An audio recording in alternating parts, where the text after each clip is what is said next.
Hello, what's up this afternoon, everyone? Welcome. Fine Tuesday to y'all. Good to see you. What is up, Affinity to Squirtle Dragon Archmage Stone Rain Productions?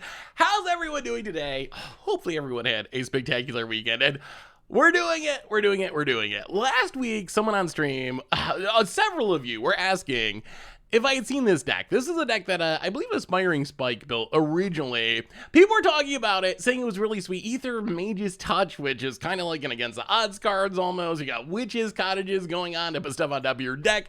There's 4 Muldrafters, so I figured, the deck looks sweet. It's got Muldrafters. It does cool things. It can blink. It can jank people out. We might as well give it a try. So we are trying the Aethermage's Touch Reanimation deck to start with today. And we'll go from there. We also got, that's the big news from the day. Where did I get the shirt? I think where did I get the Modest Mel shirt?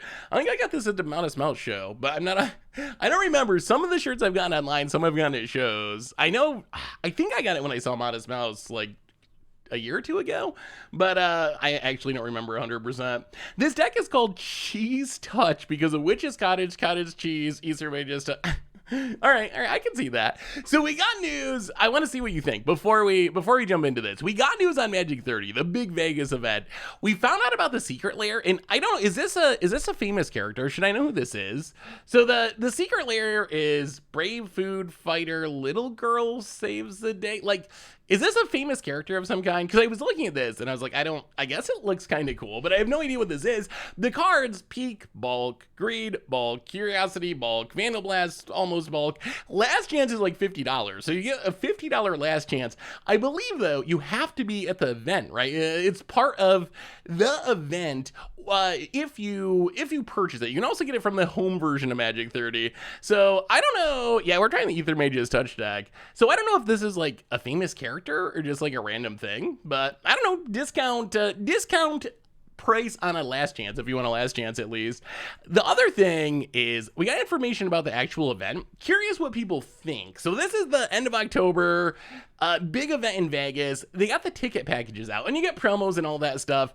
Essentially $160 is the starting price for weekend passes, although I'm a little confused. So $160 is the starting price. Then there's the VIP packages, which gives you more stuff, $350. I believe the first one where I see Command Zone access is the Ruby VIP package for $350. I'm not sure. I would have to look into this. I'm not 100% sure. If you buy the Sapphire package for $160, does that mean you don't get to play in the Command Zone or have to pay extra for the Command Zone? And then there's a $700 Black Lotus, get to go to a party, get all these backpacks and stuff package. So it'll be interesting. It'll be interesting to see. I don't know who's going. If you're going, definitely come say hello because we'll be out there. The Goldfish crew is going. Mike Rada, welcome to the Fishbowl. Thank you so much for your subscription. The playmats look sweet. Big scoop for you. Thank you. Thank you. The backpack doesn't look too bad. There's deals on hotels, but I'm curious. What do you think of these? What do you think of these prices? Is this about right for a weekend event? $160 for a weekend. That seems pretty conny. Are you going at the Black Lotus level? I don't know what level I'll go at.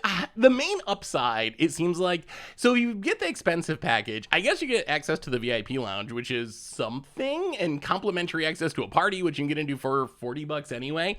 It seems like you get a lot better product. You get collector boosters instead of normal boosters, which is sweet. That's kind of nice. A little upgrade with your booster packs. You get more promos. I don't know how much value that stuff has to me. So, it is Vegas. It's going to be a somewhat expensive trip, but it should be super fun because this is usually the one that everyone's going to be at. Link the page. Yeah, Wizards just announced this 30 minutes ago or something. It just came out. Were the Ebb and Flow playmats successful? Do you guys sell enough? Have they already shipped? I know they are shipping about now. I got one of them, and I just got the message this morning, the email that mine had been shipped. So yours should be shipping shortly as well if it hasn't already. KubeCon this weekend before, would you be going to that? Probably not because of the timing. There's also that Utah thing, the next week, that the gathering or whatever it is that a lot of people are going to. It's tough to do multiple trips in a row and still do content and still take care of the puppy and all that stuff. So unlikely to be doing another event right around the time of Vegas. It'll probably just be Vegas. Gen Con only vacation. Ooh, how was Gen Con? Was it sweet? Anyway, let's do our reminders. Let's talk a little bit about this deck. Let's start playing Magic. Then we can talk about Vegas. We can talk about puppies. We can talk about our weekends. Whatever y'all want to talk about. We will have some fun today. So replay YouTube. That's where you can find all the old streams, including this one in the future. Oh, we also have a bounty. It's been a while since we've done a bounty. The bounties are the thing where Twitch is like, we'll give you some money if you watch this on your stream. We have a bounty for the new D&D movie that's coming out, so we'll probably do the D&D bounty somewhere in the middle of the stream for fun. It's only like 2 minutes long, and I don't know, free money, I guess, to watch a D&D clip, which I don't know, it might be interesting. Has there ever been a good D&D movie? I'm honestly curious. Is D&D one of those properties like Street Fighter where they just like always make movies and they're always bad? Or are there good ones? Is that a thing?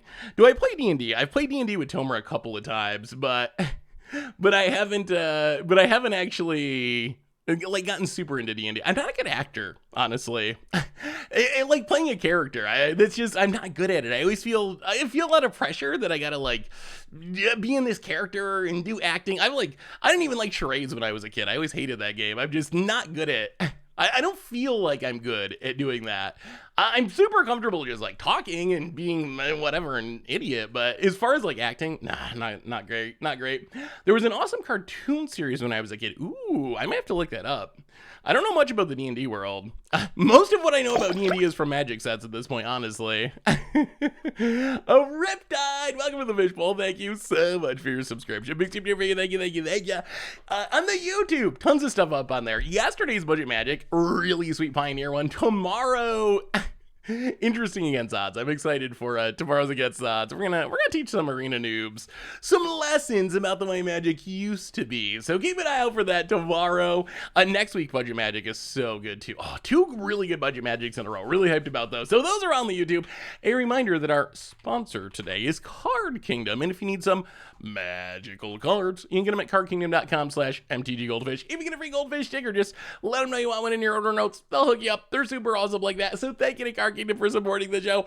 Otherwise, merch page, tokens, t-shirts, playmat, good way to support the stream and the channel. Site donations always appreciated, never required. $2 support gets your message right on stream. And all right, let's play some Magic. So we're starting with this Aethermage's Touch Reanimator deck that y'all brought up last week, originally from Aspiring Spike. So this deck, it's Reanimator. What are we trying to do? Well, step 1, get Arcana Cruelty in the graveyard. We can use Unmarked Grave to get it there. We can discard it to Tainted Indulgence, reanimate it with Persist, win the game. So that's kind of the easy wins. We also have a jank amount win with like turn 1, Grief, Ephemerate, Solitude, Blinket, Ephemerate. We can Mold Rifter, Ephemerate to draw a ton of cards. What makes this deck unique though is Aethermage's Touch. Aethermage's Touch is not a card that I've really ever seen play anywhere. 4 mana instant. You reveal your top 4 cards of your library and put a creature from among them onto the battlefield. It bounces back to your hand at the beginning of the end step. The rest of the cards go to the bottom. So essentially, this is a way we can pre-reanimate like an Archon or a Mold Drifter or something. The problem is it's super risky. If we just fire it off, we might not hit anything. Like, it's very whiffable in this deck. We don't have that many creatures, 16 creatures in our deck. So the idea is maybe we get some of these things in the graveyard with Tainted Indulgence or Unmarked Grave, and we can use Witch's Cottage to put the creature on top of our deck. Then we know we're going to hit it with the Aethermage's Touch, and then we're going to get our Archon or a Mold Drifter or whatever. So that's kind of the weird, unique synergy of this deck. So that is a plan. That's what we're gonna try. What is the story behind my Blood Moon Telecaster? Oh, that guitar is so sweet. The Blood Moon Telecaster was actually a gift from Nash Guitars. I didn't know they were doing it. Crust Up Becca, welcome to the Fishbowl. Thank you so much for your subscription. Big tip for you. Thank ya. Yeah, I just got a message from Nash Guitars. They were like, hey, we wanted to make you this guitar. And the guitar is amazing. They actually had the Blood Moon artist come in and put the Blood Moon art on the guitar. So the art is not just like whatever, a sticker or something. It's not made by some random person. It's a literal person who did the original art for Blood Moon, signed it, painted a Blood Moon on it on this custom guitar. It's so sweet. It's got to be the sweetest Magic instrument. I don't know. It's one of a kind. There's not another one like it in the whole world. So probably the nicest gift. Definitely the nicest gift I think I've ever gotten, as far as like from the Magic world, at least. So cool. Yeah, we gotta rock out with some Blood Moons. Do I play classical guitar? No. I mean, if I was gonna play classical on something, it'd be piano. That's what I learned on was piano. So it's been a long time since I played classical piano, but I used to like read music and do all that. So I'm sure I could still pick it back up, but it's been a while since I've actually read music and played classical piano. But I used to be able to do that. Guitar, though, no. I learned piano, and then I picked up guitar, taught myself guitar, essentially. Because piano, when you're a teenager, piano's just not that cool. At least if you're a piano player, it's not that cool. I think it's cool now. Piano's awesome. I love piano and keyboards. But when you're like 15 or 16, you gotta have the guitar. How many rock stars do you see playing the piano? Oh yeah, the Brawl video shocked me. It absolutely blew me away. Apparently people really like Brawl. Like I was honestly expecting the video to like kind of flop, or like a few people to watch it, but a few people who really like Brawl, but overall not be very popular. But it was actually like straight up super popular, and people love the format, and the feedback was really good. So I think that means, can we keep this? We only have one land. We're on the play. Grief. If we were on the draw, we could try to discard to hand size the Archon, but I think we probably won't.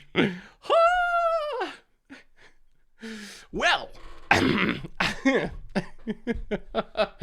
I guess it's time to put these Aethermage's touches to the test, eh?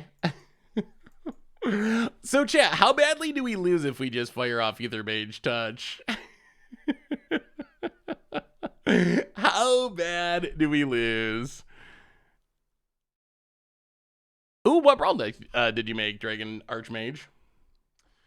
I kind of want to keep it and just fire off Aethermage's touches, see what happens. I think that is very likely incorrect, but it's funny. I think it's funny.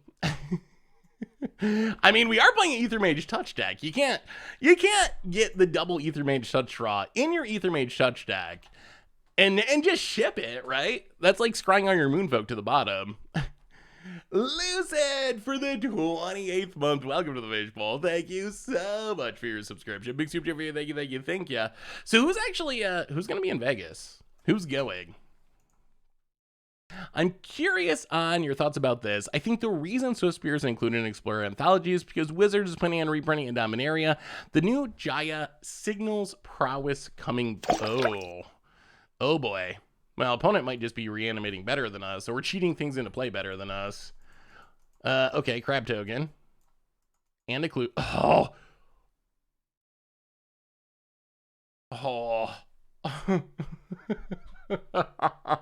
It's a card we put to the bottom. It does seem like it happens more often than it should, doesn't it? It does seem like that happens an awful lot. Oh, yeah, they're creativitying. Were you going to be there, Neotuk? Possibly, Magikarp. That'd be sweet. Opponent cracks. Got 9th place in my Modern RCQ Saturday with Merfolk. Wow, that is doubly impressive. Getting 9th place is impressive, period. But getting 9th place with Merfolk that's like miraculous. You must be a very good Merfolk player, I would assume. Catted65 with the gift sub to Rubber Kitty. Welcome to the Fishbowl. Thank you so much for your subscription. Big super, thank you. Thank ya. Well, okay, more lands. Well, is Aethermage Touch a good Magic card? We're about to find out. Opponent gets back the Scalding Tarn. Even if we hit really well with the Aethermage's Touch, I'm not sure that it actually wins from here, unfortunately. Yeah, maybe we shouldn't have kept Fable the Mirror Breaker. Maybe we should just not have kept this hand. We're like so dead. All right, well, here we go. We can Aethermage's Touch. I guess our best hit, I don't even know. What is our best hit at this point? I guess still just an Archon of Cruelty. Okay, more swamps. Well,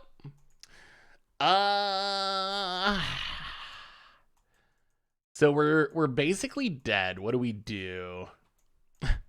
When do we Aethermage's Touch? All right, I guess we just pass and do it on our opponent's turn. Yeah, this is so incredibly bad.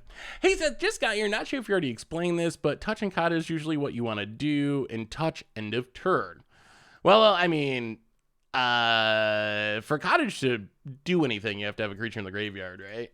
I think that's kind of the sticking point at the moment. About its Scalding Tarn.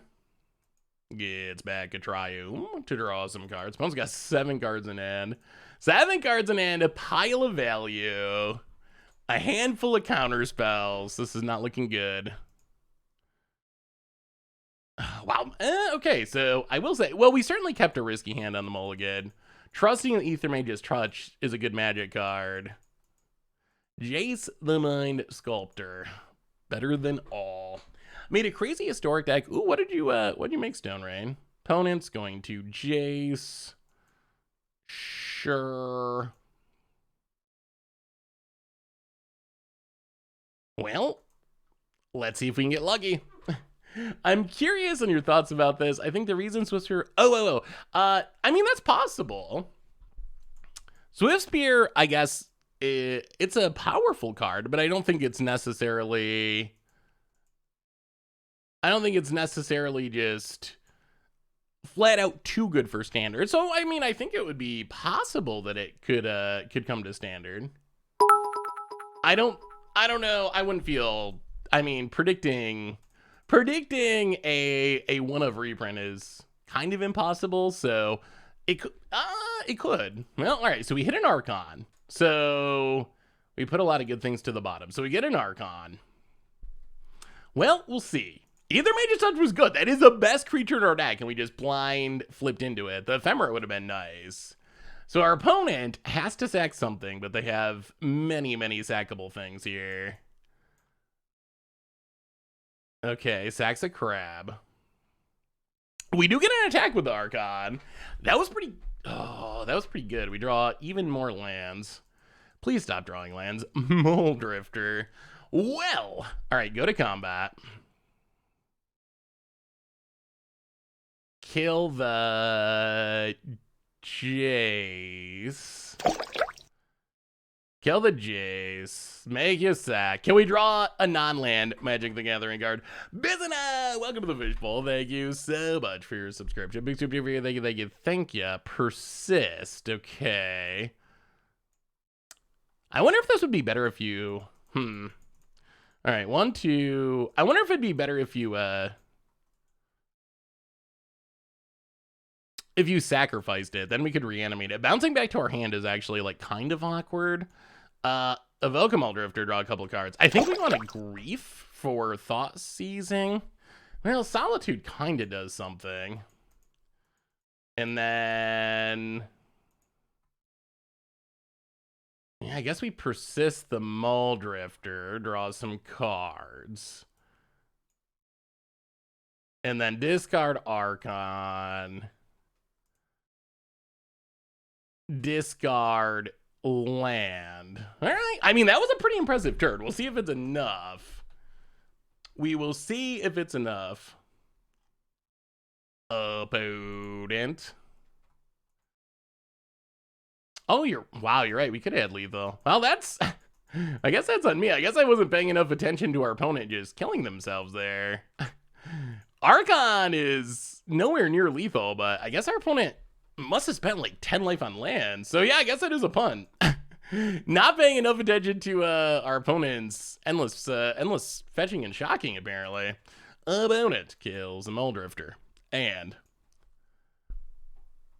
passes. Wow, we have drawn a really huge number of lands. Well, Witch's Cottage. Get back in Archon. I mean, we're going to be hardcasting Archon at some point. I mean, if you got a choice between Mole Drifting and winning, Mole Drifting is correct. Objectively, that is just the right way to play Magic. All right, we will pass the turn. I feel like we're probably, well, we'll see. See how many counters our opponent has. That's a big issue. Is this is a control deck with many, many counter spells. About it. Cracks Arid Mesa. Gets a Dwarven Mine. Makes even more tokens. I'm not convinced I mean, we might still win. If we ever get a Archon on the battlefield, our opponent just loses now that they're at 3. Not convinced we actually resolve anything, though. Sacks a clue. Sack another clue. Alright, so opponent has Counterspell. That much is clear. We have the win. I mean, we have the win if our opponent has nothing, which our opponent is definitely representing that they have a Counterspell in their hand, or they would have sacked the clue. So, I mean, we'll see. We will fire off the Aethermage's touch. I am 99% sure it will be countered. And then we're drawing an Archon, which maybe is a drawback of this plan. Like, that means we're doing nothing next turn because we put an Archon on top of our deck. That actually seems like kind of a bad thing, right? In this matchup? Well, the blind hitting,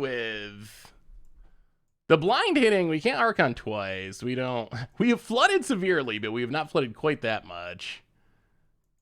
So we'll try to Aethermage's touch. It'll get countered. Do we even, well, we got to draw it, so we have to do it. Okay. Yeah, I mean, this, Aethermage's touch? About it. Show us that counter spell. Maybe they're bluffing and don't have it. It's not impossible. About it. All right, so here's a counter.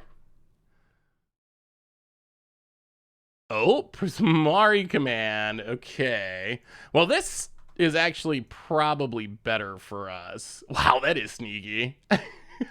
All right, come on. Maldrifter, we'll take it. They Prismari command to make us loot. To get around the Archon, and that technically works, but now the problem for our opponent is we just have this persist in hand. So now all we have to do is persist in Archon. Muldrifter. Persist Muldrifter. Draw 2. Oh, wow, we got there. We got there. I mean, that line did work for our opponent. It didn't end up letting them win the game because we still got the Archon, but that actually did fizzle our plan somehow. Wow. Well, okay. Maybe Aethermage's touch is busted. We kept 4 lands, 2 Aethermage's touches, and 1. That should not probably happen.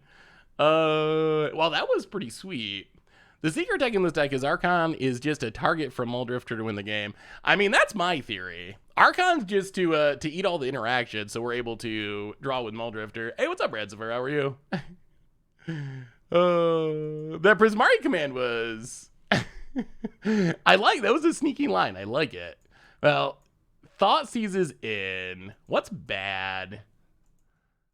I mean, we can't cut our main game plan, I don't think. Maybe we can turn like some Solitudes are a little not super duper awesome.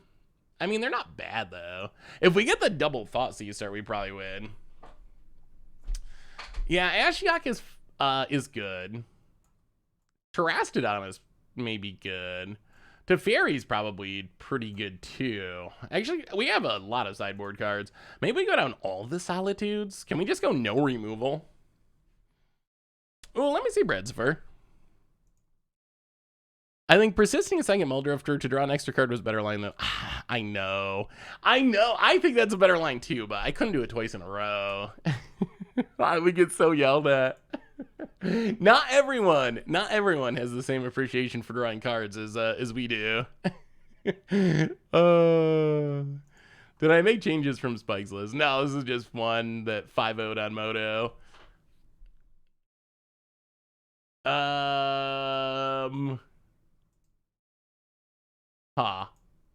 So go down the Solitudes. I wonder, I do wonder about playing some of the MDFCs, like Malachar Rebirth. I wonder if that would maximize the grief starts, because we only have the Ephemerate, and the like double, triple grief starts are just so good. What else can we cut? We need to cut 3 more Magic the Gathering cards. Unburial Rites. Let's go down Unburial Rites. go down one Ephemerate, one Muldrifter. Oh, I hate cutting a Muldrifter. Boom. Run it like that. Run it like that. I know it's probably correct to cut Muldrifters, but they draw cards. Oh, this is... Okay. Well, let's see if our opponent has a Spell Pierce. This is the grief start, which usually just makes people lose. With decks like these, I'm curious. When you see this deck, is your first thought, that's a really sweet brew because it has like Aethermage's touch? Or do you think, oh, that's a Grief Ephemerate deck, I've seen that before, whatever. I always run into that. When I'm building decks, I always run into that same question. Like, is this a brew, or is this like my card would be Blood Moon. Is this a really cool brew because I'm winning with something unique, or is it just a Blood Moon deck because I'm actually surviving long enough to do that cool thing by playing a Blood Moon and hoping that my opponent can't do anything for 5 turns? I always find myself wondering that as I'm deck building. Well, we are going to try to double grief our opponent. We're going to pitch the Tainted Indulgence. So we will Godless Shrine, untapped, grief, pitch a Tainted Indulgence. Let's get a peek. Evoke Resolves last. All right, opponent. Prismari command, creativity, and nothingness. Oh, opponent. Well, GG. And that was the game. All right. Well, sometimes you triple grief. Hey, awesome, dude. How are you? Is having fetch lands plus shock lands not a brew because it's everywhere? Well, I don't know. I think lands kind of get a pass because you just gotta have them. Ooh, let me see Breads for Hanada. Ooh, Sublime Epiphany Torrential's so fun. That looks pretty sweet. I haven't really seen Hanada in Pioneer. It looks like it could be powerful. I mean, it's got a lot of really powerful cards in it. How do you... So this gets in the graveyard naturally. How does Sublime Epiphany get in the graveyard? Just... Oh, Fable Lumiere Breaker? Yeah, that looks super fun. Have you got to play it yet, Bradsifer? What are your thoughts on the Magic 30 news? So we were just talking about that. I mean, I'm obviously hyped for it. I kind of wish the schedule was a little bit more fleshed out as to what was actually happening. There's a lot of stuff that was like a party. We're doing a party on the rooftop, but I wasn't really sure, like, what does that mean? Who's going to be there? Or like some of the panels, like who's actually in the panels? What does that actually mean? So I wouldn't have minded some of the information to be a little bit more fleshed out just to have a more exact picture, but I'm excited for it. Yeah, the thing that stood out to me most was the command zone thing. I'm not 100% sure on that, honestly. I'm not sure what that means. That's another thing that could have been more fleshed out. Like, do you have to pay $350 if you want to play Commander? Or is there an option for you to, like, I don't know, pay some amount? Because, like, the party, you had to have the VIP pass, which is super expensive. $700 or something to get the Black Lotus pass. But you can also just pay $40 to go to the party. Is a command zone like that? Is there some amount that you can just pay to... Is there some amount that you can just pay to go to the command zone? Also, I'm curious too, like, there's going to be casual games, right? I remember last time we went to Vegas, there was the command zone, but then there were still also people playing just fun casual games. I believe Las Vegas was actually the first command zone, and it was a somewhat controversial thing at the time because it had never been done before. So it was a somewhat controversial thing. And I remember trying not to stay in the command zone very much because I felt bad that it was like paywalled and not everyone could go into it. So I'm curious if it's going to be like that like the command zone exists, but there'll still be tons of pickup games, or if they're somehow going to try to like police people playing casual Commander games outside of the command zone. What if my friends and I just want to check it out? They ain't gonna pay 75 bucks. I mean, yeah. I think we have... The Magic world has changed so much. It used to be big Magic events were tournaments. People are going there to play Modern or Legacy or Standard or whatever. That's why people were going to these events. And... Wow, they just... Their opponent making up for their bad running last game? Apparently. Okay. Well, opponent gets an Archon of Cruelty. Yup. Well, that's not ideal. We lose the grief. We just... Wow. Well, those are good draws for our opponent. I will admit. Not the worst draws. So we just gotta trust that the Magic gods are going to give us our own Archon off this Aethermage's touch. Unmarked. Oh, okay. Or we can guarantee we get one by drawing Unmarked Grave. That also works. So we grab a Swamp. Yeah, this should be good. Unmarked Grave. Archon. Persist. Archon. Kill your Archon. We draw the card. Archon Wars. Yeah, that's better than blind flipping with Aethermage's touch here. We knew that next turn. We draw a Swamp. We got the Archon. We pass the turn. Opponent on taps. Do you think it's too, so a few years ago, the tournaments paid for the events. You go to the events for free, but the tournaments and the tournament players with their entry fees were kind of subsidizing the entire thing. That's how Magic tournaments used to work. Now we've entered this new world where events are like cons, so they're not really about the tournament. They're about everyone getting together, and Wizards has sort of changed the model of financing them to making people pay an entry fee rather than having the tournament pay for everything. Whether that actually is better, probably not, because more people got to pay money for it. At the same time, though, the upside is it does maybe make it possible to do these casual events or encourage Wizards to do them. Draw step grief. Yeah, I guess we can. I kind of want to try to... Yeah, I guess that's better than spinning for an Archon. All right, draw your card. Bloodstained Mire. Get a grief.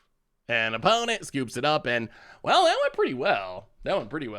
So, okay, so here's the Vegas thing. We talked about this a little bit already. Here's the details.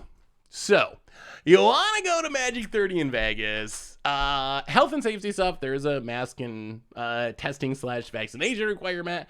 You get some promos. Price-wise, single day, 60 bucks.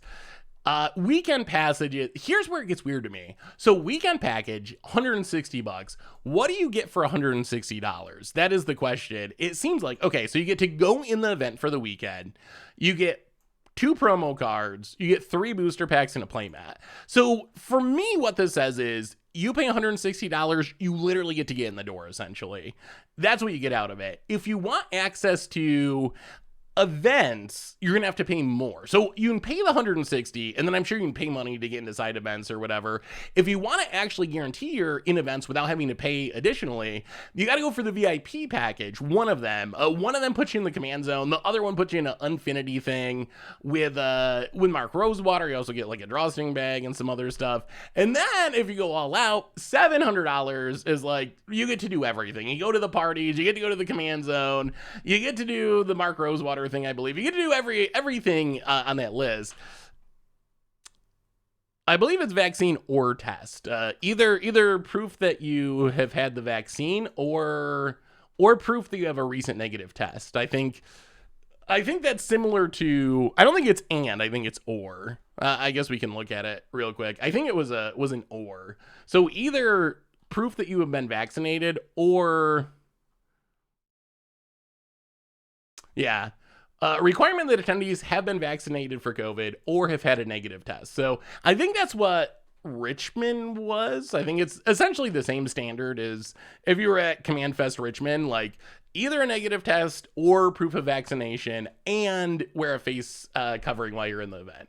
So I think that seems like kind of standard-ish.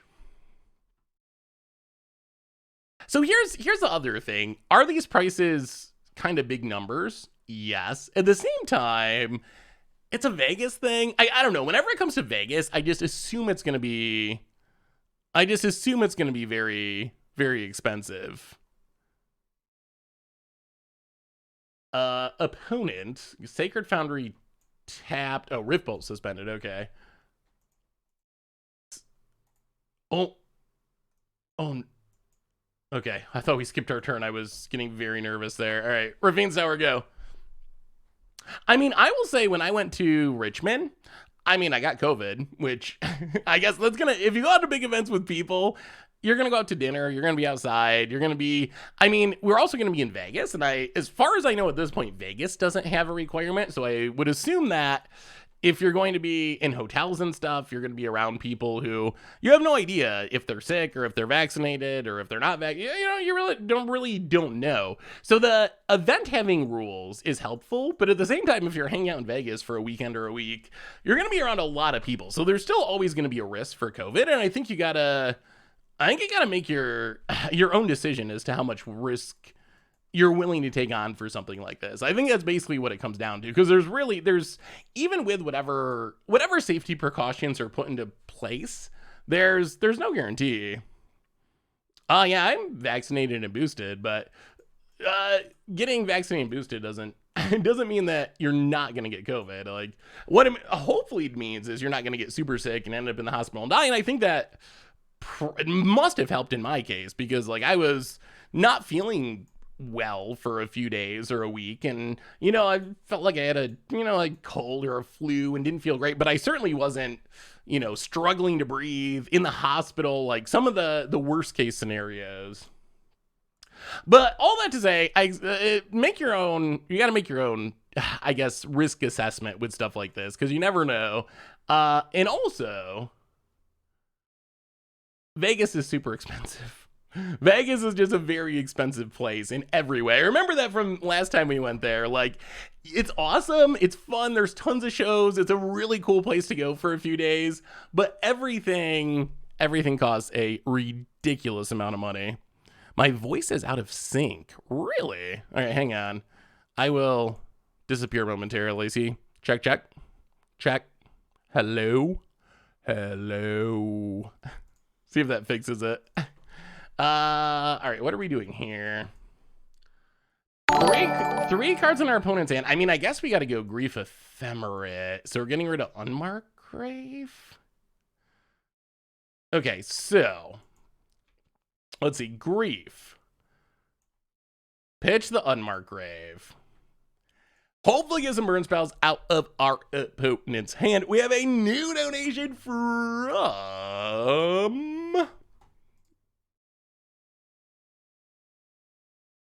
opponent. Gonna throw some burn spells down to 11. Sure. All right. Please have burn spells in hand for us to Thoughtseize. Oh, wow. Okay, this grief is gonna be good. So take the Boros Charm. Ephemerate the grief. So we're gonna be at 7. We really need an Archon though. We need an Archon to gain life. That's the biggest thing we're missing here. Marsh Flats. Go. New donation from Lucid. $5 donation. Vegas sounds great despite the risks and costs. I really want to go and cosplay Grist so I can be covered in centipedes for Halloween. I mean, it's also Halloween weekend, and thank you for the donation, Lucid. So yeah, it's a perfect time. If you've ever wanted to cosplay at a Magic event, it's Halloween. It's Halloween. You have your perfect excuse. So perfect time to do some cosplaying. We get a land, sure. I would love to Tainted Indulgence, but I don't think we can afford to spend 3 life here. I guess, yeah. Yeah, I think we just got to get a normal fetch. Yeah, try refreshing. It seems like it's right on my end. So if you got a leg with the voice, I would say just try refreshing and hopefully it'll be good. All right, so Ephemerate fizzles. Solitude. Okay. How do we not die?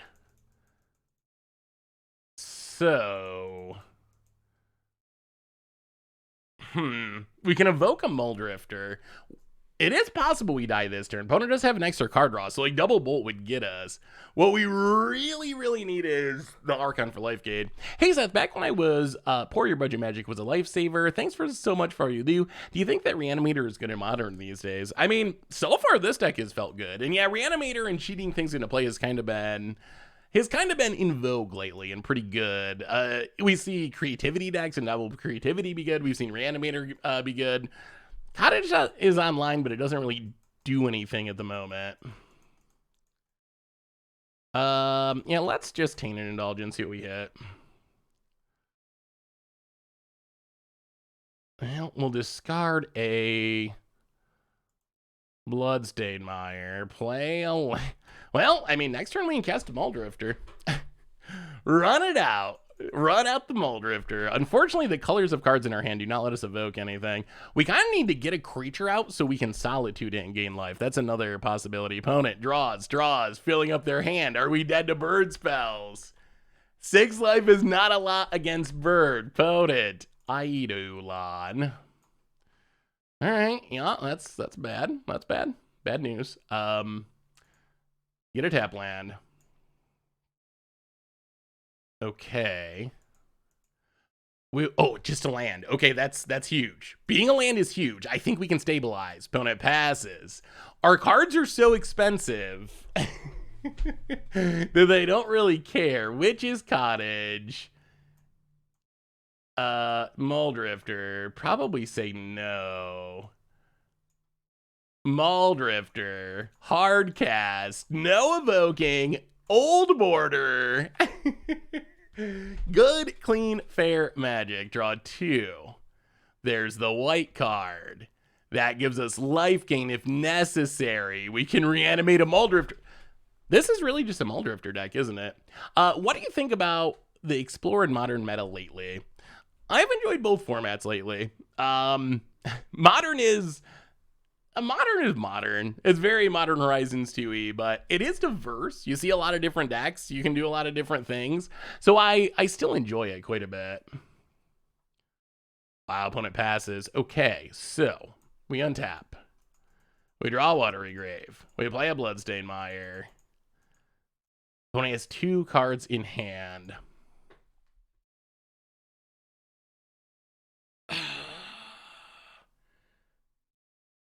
Okay, so persist Muldrifter. Step 1, persist Muldrifter. That's always... Oh, yeah, it's still probably worth it. We got the Solitude. Oh no, they drew a Bolt. All right, opponent has Skullcrack. So now we have to find a way to not die here, which means Solitude.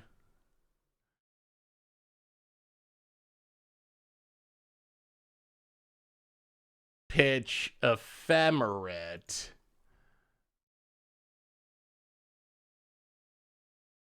Get rid of the Muldrifter. Yeah, we have to Solitude the Muldrifter. So we gain some life. We're not dead yet. Not dead yet, bird. Okay. Why not cast Solitude last turn? Because we were Muldrifting. Obviously. I mean, if you know me, I choose card draw over anything. I mean, we're not literally dead on board. We are dead to our opponent top decking a burn spell, which is a relatively big risk. All right, Bloodstained Mire. We never found an Archon this game, unfortunately. Get a Swamp. Well, down to 1. 1 point of life. Run out the Grief. No cards in hand. All right, so we just need our opponent not to draw a burn spell, basically. No burn. No burn. No burn. About it. Did you draw a burn spell? Opponent goes to combat. Opponent goes attacking. Okay. Block. We need the grief so we can gain more life with the solitude if we live.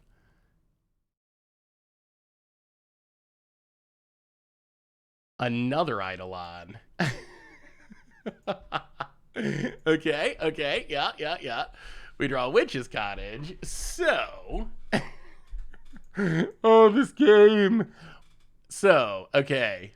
Hit you with the grief.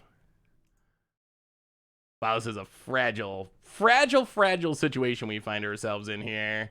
Hit you with the grief.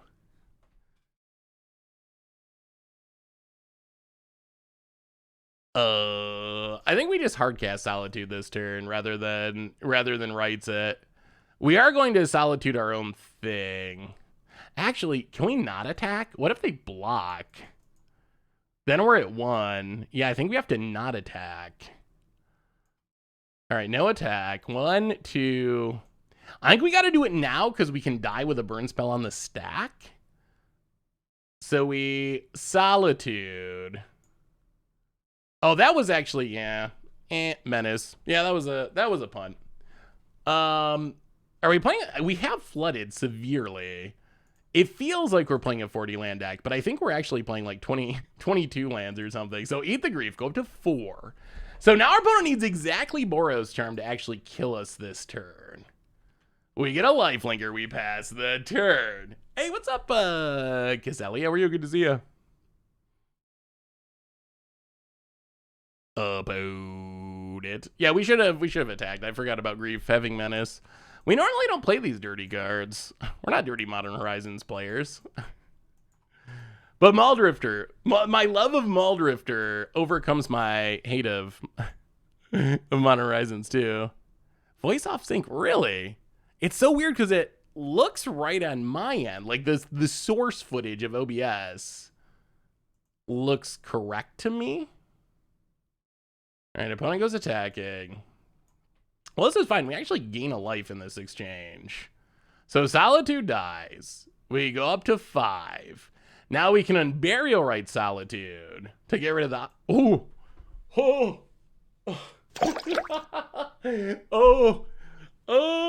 chat.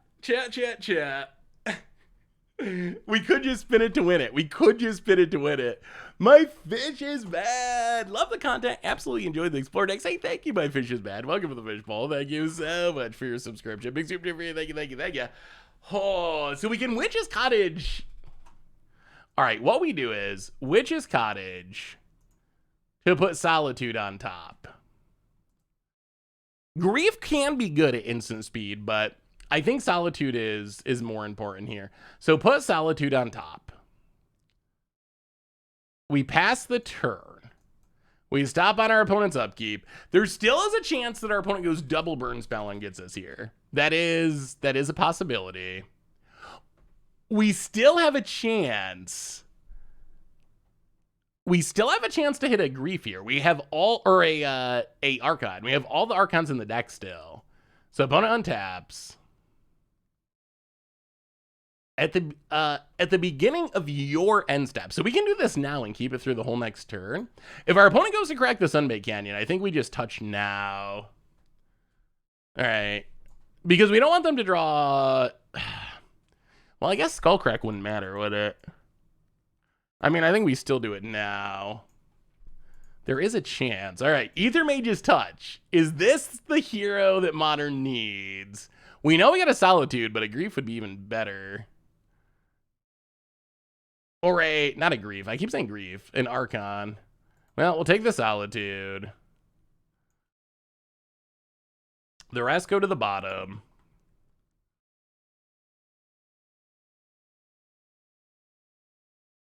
Do we want to exile that? Is this helping us now? I guess we should. All right, get rid of the Eidolon. Still no Archons. All right, opponent draws a card.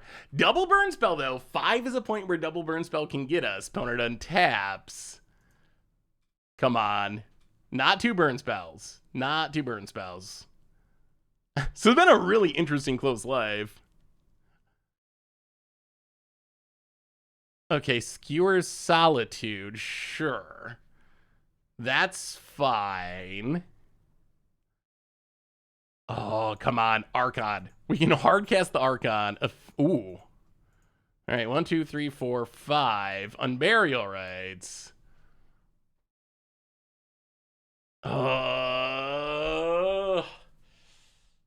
They gotta have a land, right? It's gotta be a land. It's gotta be. What would they possibly, I guess it could be a creature. What could they possibly have in hand that's not a land here? If it was a burn spell, they kill us. They burn us, skewer us, we're dead. If it's a land, they would hold it to try to get us to cast a discard spell. Yeah, the only problem with trying to ephemerate against burn is a lot of their stuff is instant speed. Like their burn spells, most of them are. Double skewer would make sense. The question is, can we just Muldrifter? That's the question. We can get back Grief to take a peek at our opponent's hand. I guess Grief is safe for this turn. And then, yeah, let's get Grief. And then next turn we can Solitude the Grief if we have to. All right, so Unbury Rights Grief. Take a peek at the hand. The grindiest burn game of all time. Is it a land? It is. Okay. So we'll play the tap land. We'll stop on our opponent's. I don't even know if we want to. They can't kill us this turn. You know what? Yeah, that's fine. That's fine. Do you, opponent. There's not a 5 damage burn spell, so I think they're fine. Okay, there's the land. Opponent. Goblin Guide goes to combat. This Unbury Rights, I think, is going to do it. Opponent gets in, hits us. Sure. Top card, even more lands. Well, we will drop to 3. Untap. Even more lands somehow. We'll go to combat. Get in with the Grief. Hit ya. I really want to get back this Muldrifter so badly. It's so greedy. How mad are you gonna be, Chad, if we get back Muldrifter and die? Are you okay with that? Do you accept that outcome? If we get back Muldrifter, we can even ephemerate it. It's so sweet. Mad. But drawing cards. I mean, the problem with getting back Muldrifter is if we don't draw something, we're literally dead to any burn spell. Our ephemerates are gone. All right. I mean, I think the correct choice for winning the game is definitely Solitude. Get back Solitude. All right. Get back the Solitude. Get rid of the Grief. Go up to 6. Play the Godless Shrine. Someday we're going to find an Archon. That is a thing that's going to happen. We got all the Archons and most of the Aethermage's touches in our deck.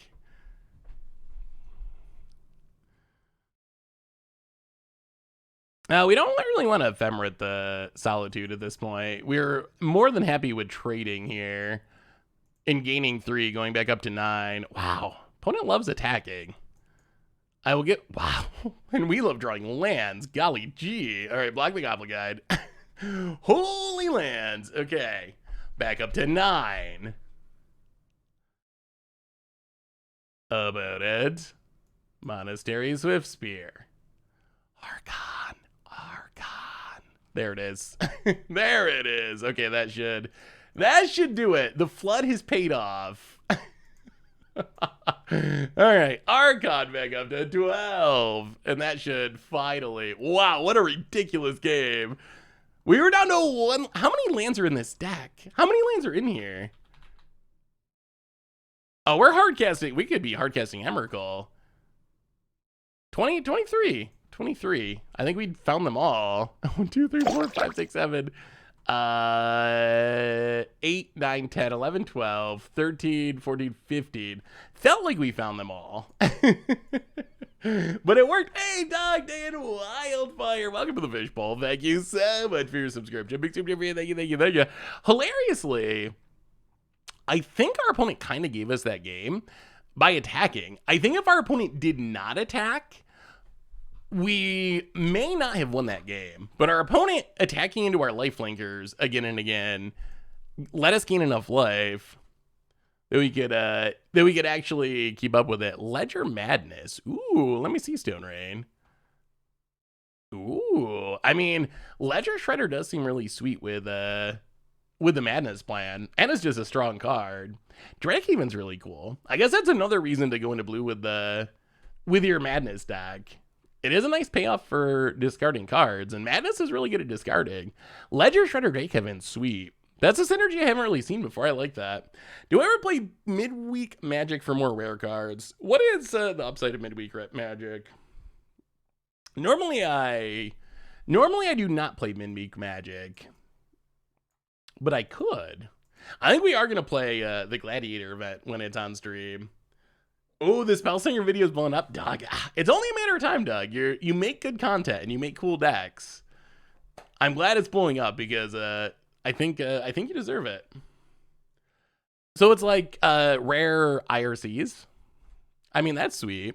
I mean, the problem is I spend so much money on Arena that I guess it's nice, but it's one of the downsides. So my Arena experience is a new set comes out. I need all the cards right away so I can make content. So I end up spending a ton of money, and that's fine because I got all the cards to play with. But the awkward part is, oh, we got to actually sideboard, don't we?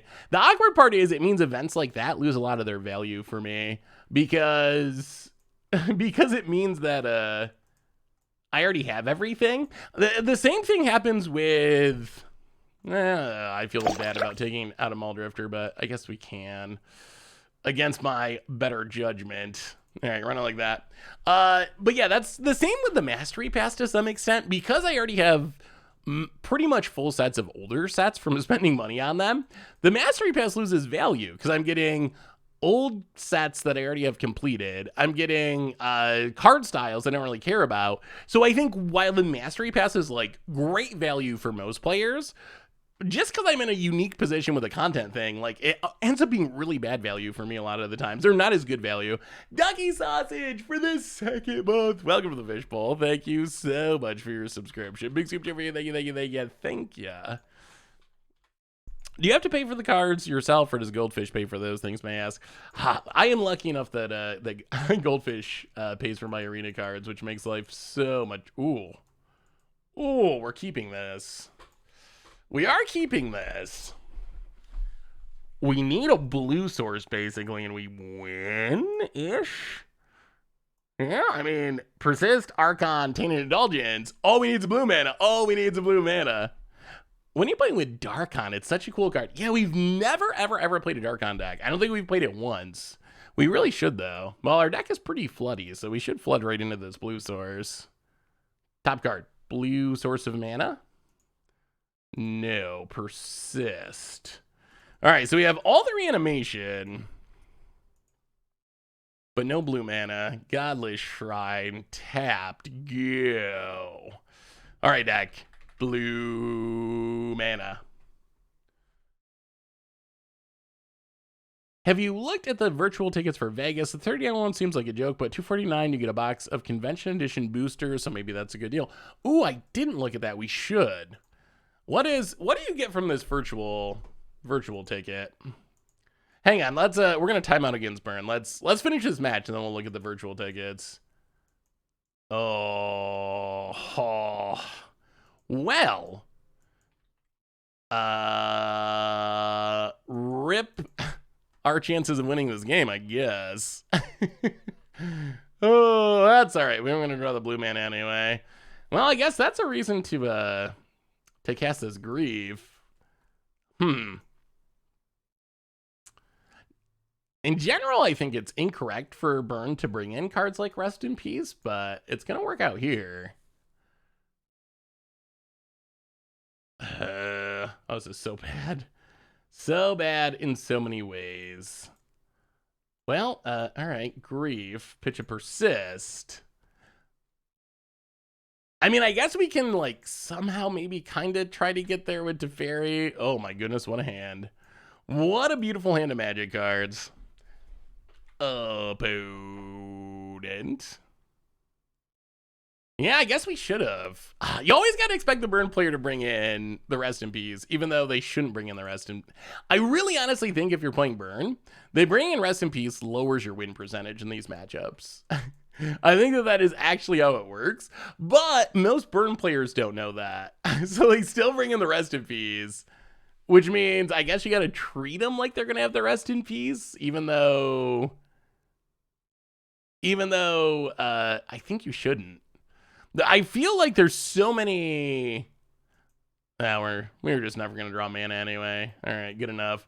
I feel like when you're playing burn, you want to be pressuring, and I think it's very hard to take a turn off to play a card that doesn't deal damage. I think when you consider that each of your draws is like 2 damage or something in a burn deck, having a draw that isn't 2 damage, that slows you down a lot. Like, that is multiple extra turns. So I think that Living End, something like that can just straight up race.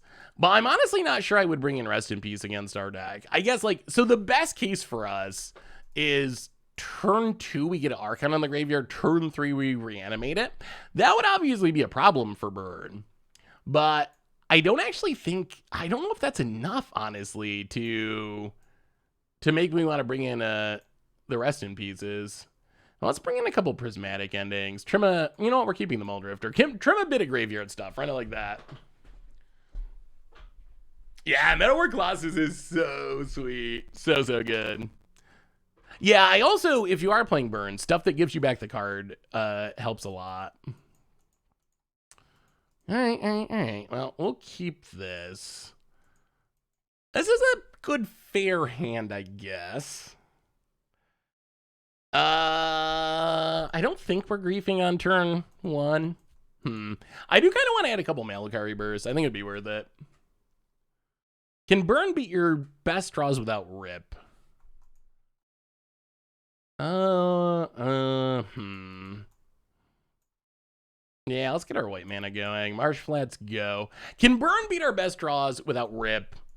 Maybe with their absolute best draw, but probably not. I think our nut draw, especially if we're on the play, is probably better than what they're doing. But I think that a average draw of ours, they probably do beat.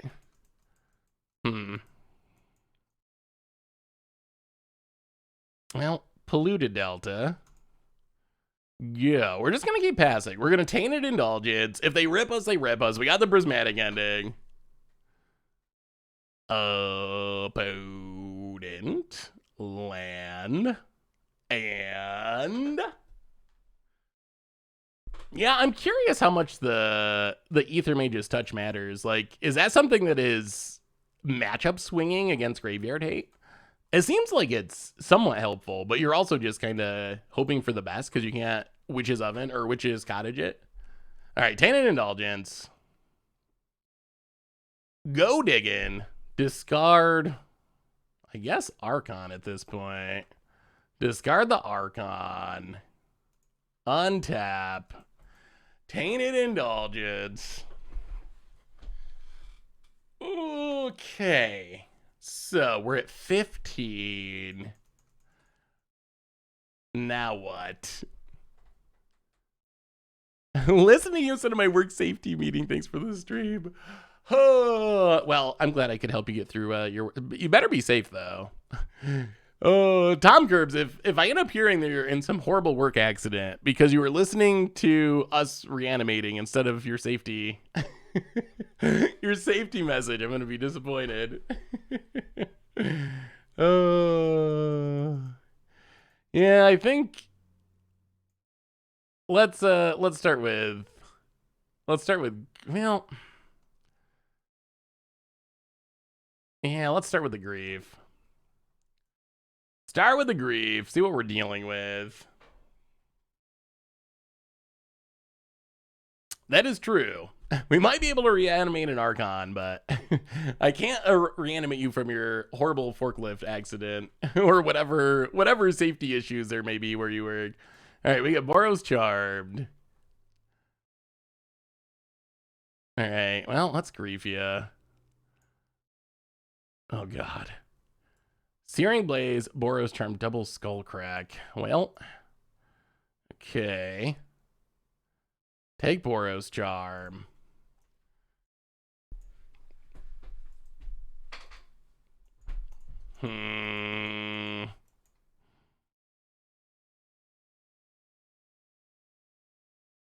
I feel like we need to do something. We can't just do nothing.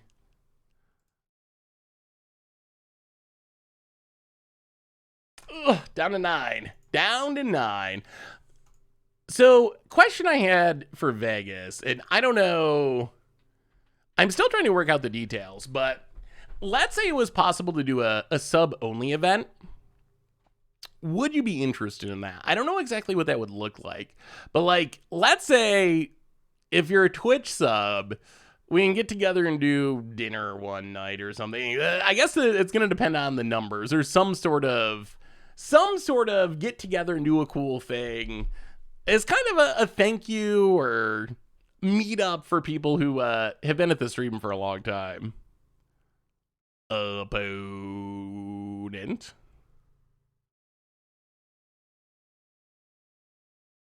Goes to combat. Are we hitting to fairy? No, hitting our face. Okay. Oh, Aethermage's touch. Aethermage's touch is interesting. We drop to 7. Opponent. Skull cracks. Down to 4. Not a lot of life. There's the Aethermage's touch.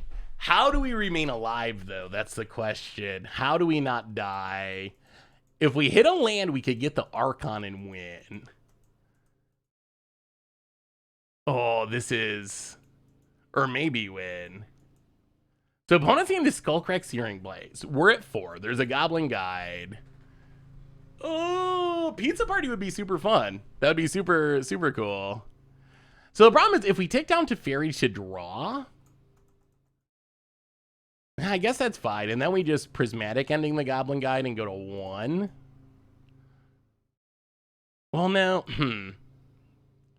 So we have to take down but not bounce Goblin Guide? That actually sounds ridiculous, but I think that's where we're at. If we bounce Goblin Guide, we die. So we have to not bounce.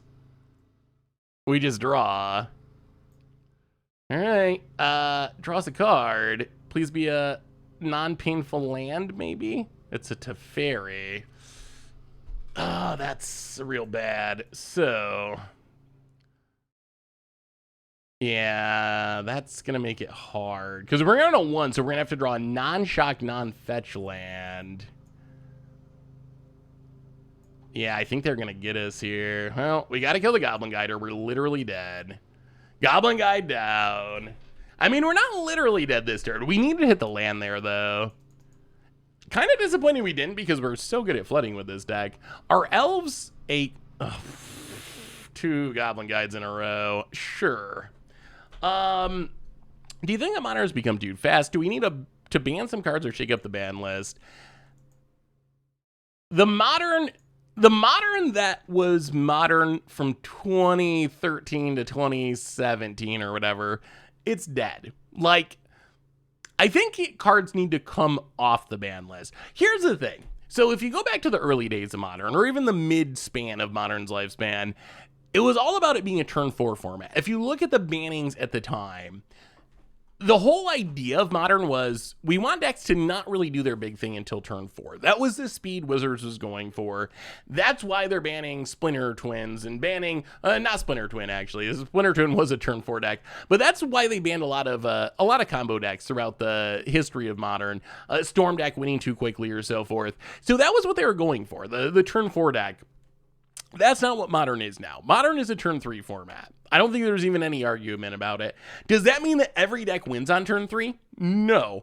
But if you look at the big decks in Modern, turn 3 is usually the big turn. That's when the Cascade decks are putting their big things into play. They're living ending. They're making a bunch of rhinos. That's when Hammer Time is very likely to be smashing you with a hammer creature. That's when Murktide is going to have an 8/8 Murktide on the battlefield, most likely. That's when a good draw from Amulet Titan is going to be putting a Primeval Titan on the play, maybe winning the game. That's when people are glimpsing. That's when people are Tronning and playing their Karn. That's the turn. That's epic. Look at our deck. Our deck, if you think about our big thing, turn 2, Archon in the graveyard, turn 3, get it back. Turn 3, that's the speed of Modern now. So I don't think there's any way of changing that. I think Modern as a turn 4 format was maybe more fun overall. I enjoyed Modern as a turn 4 format, but I think Modern as a turn 3 format is fine. I don't think there is a way that we can ban our way into Modern being a turn 4 format again. Here's what I think happens.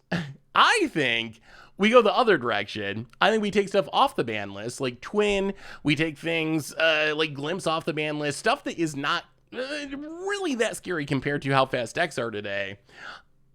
Just so it's clear, that doesn't mean the decks are literally winning on turn 4, but that's the big epic turn. Can you stop the living end? If you don't stop the living end, are you literally dead on turn 3? No, but you are going to lose in a couple of turns. Can you stop the Crashing Footfalls? Do you have the Chalice or whatever to stop it? Can you stop the Primeval Titan? None of those things literally put your life total to 0 on turn 3, but they all do something so powerful that if you can't interact with it or be doing your own thing that's pretty epic, you're going to lose to that thing within the course of a couple of turns. So here's what I would say we should do. I don't think you can slow down Modern. I think it's not like there's one turn 3 deck. It's not like, okay, Living End is doing its thing too consistently on turn 3, so let's ban it. It's just what the format is. Many decks are doing their big thing on turn 3. So unless you're going to ban Cascade Spells, something from Hammer Time, something from Primeval Titan, something from Reanimator, something from Tron, something from Glimpse, unless you're just going to ban everything out of the format, you can't really do it. So here's what I would like to see happen. Step 1, take stuff off the backlist. Give us Deathrite Shaman. Give us back Splinter Twin, whatever. Start clearing off the Modern ban list. Many of those cards, they look downright silly compared to the power level. Compared to the power level of today's cards. It's just like, it's silly. It's absolutely silly. So start unbanning cards in Modern. Step number 1. Number 2, start reprinting more legacy stuff into Modern.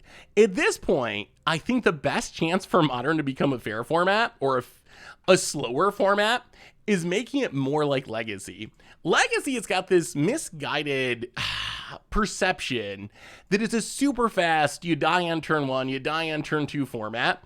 In reality, whenever we play Legacy, we play way more long, grindy, 10-turn interactive games than we do in Modern. Yes, sometimes you're not going to have an answer and you're going to get Grizzlebrand on turn 1 and lose. Yes, sometimes your opponent has the Oops All Spell Nut draw.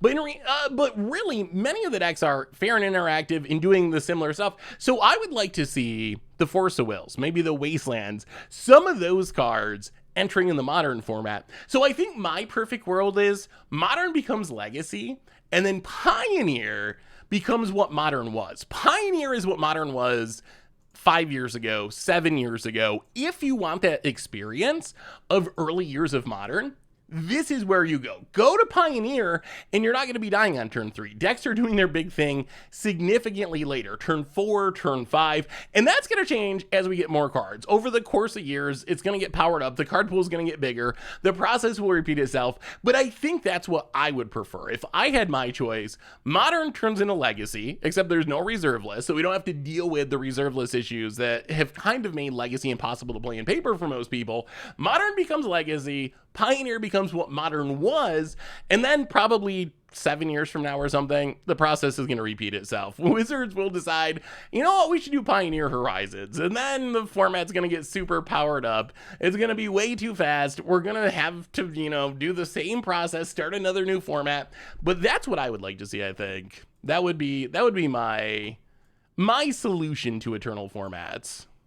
And just so it's clear, I don't think it's that Modern's bad. It's just faster. So compared to where it was a few years ago, it's different, but that doesn't necessarily mean it's worse. So that wasn't a complaint about Modern. That is the state of Modern. The decks are a lot faster than they used to be. Ooh, I just signed a card for Modern for against greedy mana bases. What do you think? Let me see. I do like punishing greedy mana bases. Is it Blood Moon? Is Blood Moon back? All right, Witch's Cottage, go. Let's see this card. Rumbling Earth. Land, desert, adds a colorless mana. Pay 1, tap it, sacrifice it. Destroy target non-basic land opponent controls that has 1 or more basic land types. Each player searches their library for a basic land card, puts it on the battlefield, and then shuffles. Okay, I mean, that seems very Field of Ruin-ish to me. I guess it's a little bit faster, which is big. Field of Ruin can be too slow against Tron if you're on the draw. But it reminds me a lot of a Field of Ruin. I think it'd be fine. I don't know. What do you think about just straight up Wasteland? Can we just Wasteland in Legacy? Wait, does our opponent not have any more mana? Oh. Okay. Well, yeah.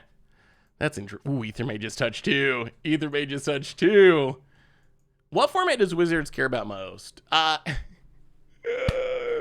Okay, if you want to rank the formats, I would say it's like Commander way up here off screen somewhere, like smashing through the roof of my house. And then down here somewhere, like Limited, Standard, and then way down here, Modern, Pioneer, and then like literally underneath the floor, like Vintage, Legacy, all those other formats. But yeah, I think it's really Commander in a tier all by itself, followed by Limited and Standard, followed by everything else with Legacy and Vintage at the bottom. We got a new donation from... Oh, we got to look at the stay-at-home con thing, too. Alex Mateo, $4.75. Somethings, $4.75 somethings. I missed Faithless looting in Modern. Seth, tell me how in the current context of the format you can justify looting being too strong. I just don't see it. So here would be my thank you so much for the donation, Alex. So here would be my concern. Is looting just too strong, period? I think it would probably, I don't think so. I don't know if looting has ever just been too strong, period. Even when it got banned, I don't know if it was just straight up too strong. Let's just pass. We can do stuff during our opponent's turn. There is an appeal to getting rid of this Memnite because it's making a mana with the Springleaf Drum. But hopefully we can get 2 things maybe, or they tap it. I don't want to get Spell Pierced or Metallic Rebuked. Opponent. But my concern with unbanning looting right now is that Murktide's so good. Chalice on 1 Arena. All right. So, well, okay, I guess we do this now. Solid, Crag Polluted Delta. Well, now we're gonna Solitude Ephemerate, I guess, since we can't Ephemerate anyway. Get a Godless Shrine, untapped. Man, our mana's awkward, isn't it? Super awkward. Solitude. Pitch Touch. Solitude gets rid of the Memnite. Yeah, we need blue mana. The running of lands with this deck has been so weird. All right, Blanket. We either just draw all the lands or we end up color screwed. No in between. No in between at all. All or nothing. All right, so opponent chalices us. Well, blue mana for Mulldrifters and Tainted Indulgence. So my main concern would be just Murktide. I feel like that more black mana. Boo. Boo, boo, boo. Well, unmarked grave. Might as well put an Archon in the graveyard. Might as well play a tap land. Pray real hard. I mean, our opponent's pretty mana screwed too, so I guess we're equal for the moment. My main concern is I feel like Murktide's already the best deck in the format, arguably. Probably. It's the most played by a pretty big jump, a pretty big margin based on our stats. And I think that you just throw looting in there and it makes it even better. So that would be my concern. Once something changes and Murktide is not at the top of the format, then I think you can have a conversation about, all right, well, we're just going to fill this graveyard. Unmarked grave. Archon in the graveyard. Play the land. Oh, that was a punt. That was a punt that deserves a little bit of yelling at least. We could have got Unburial Rights there. Opponent plays a tap. For some reason, I was thinking Unmarked Grave. Opponent gets to draw cards. I was thinking Unmarked Grave was a creature tutor, but it's not. Faithless is a card that enables everything busted everywhere. I mean, yes, but it also enables a lot of like not busted things. Like, do you remember when it was around and we had decks like the Pyromancer deck, like Mardu Pyromancer, which was just so fair and looting-ish. We had the Hollow One decks, which, yes, could get off to some fast starts, but compared to what's going on in the world of Magic today, I think is a pretty fair deck. So, I don't know. I don't view it as just straight up off limits, but my concern is that we're in a point where we do have Stony Silence in this deck. Stony Silence just really, really gives it to our opponent. Yeah, we're gonna regret not getting that. Okay, blue mana has been drawn 45 million years later, but it did happen. Watery Grave, untapped. Do a little mull drifting. Opponent's about to go off. Opponent's drawn so many cards, and we're locked out of Ephemeriding, which is a bummer. Well, go to combat. Hit you with the Solitude. About it. Takes it down to 9. So we can Solitude if we need to. We'd rather hardcast it, but yeah, it could be Crater of Affinity. After Wizards created the Pauper panel, for me, that shows that Wizards cares more about Pauper than Modern Pioneer. I mean, really, I see the Pauper panel as Gavin's love letter to Pauper. Like, that's how I took that. Gavin likes Pauper. I don't think that Wizards actually cares more about Pauper than other formats, though. I think that was Gavin taking the initiative on that one. That's how I view it, at least. Opponent combat goes attacking. Well, we might as well do a little Muldrifter jumping. Opponent passes. Tainted Indulgence. Well, we would like to do more powerful things. We would like to draw cards. That would be helpful.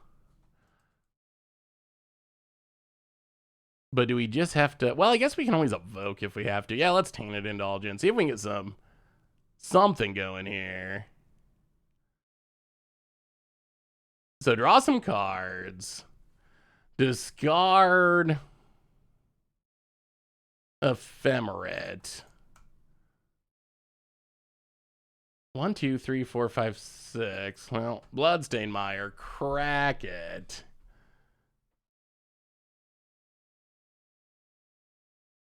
Get a Watery Grave. Untapped.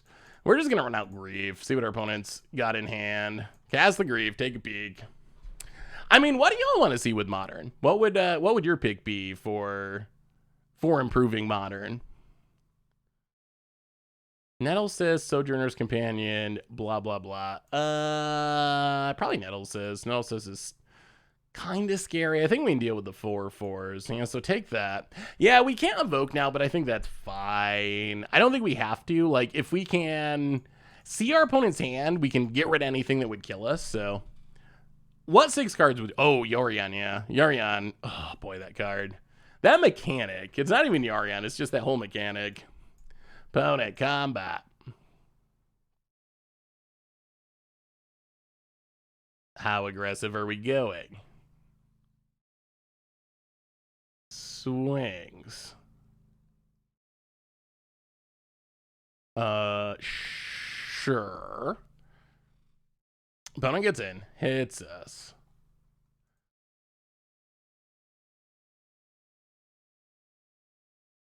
Well, yeah, let's...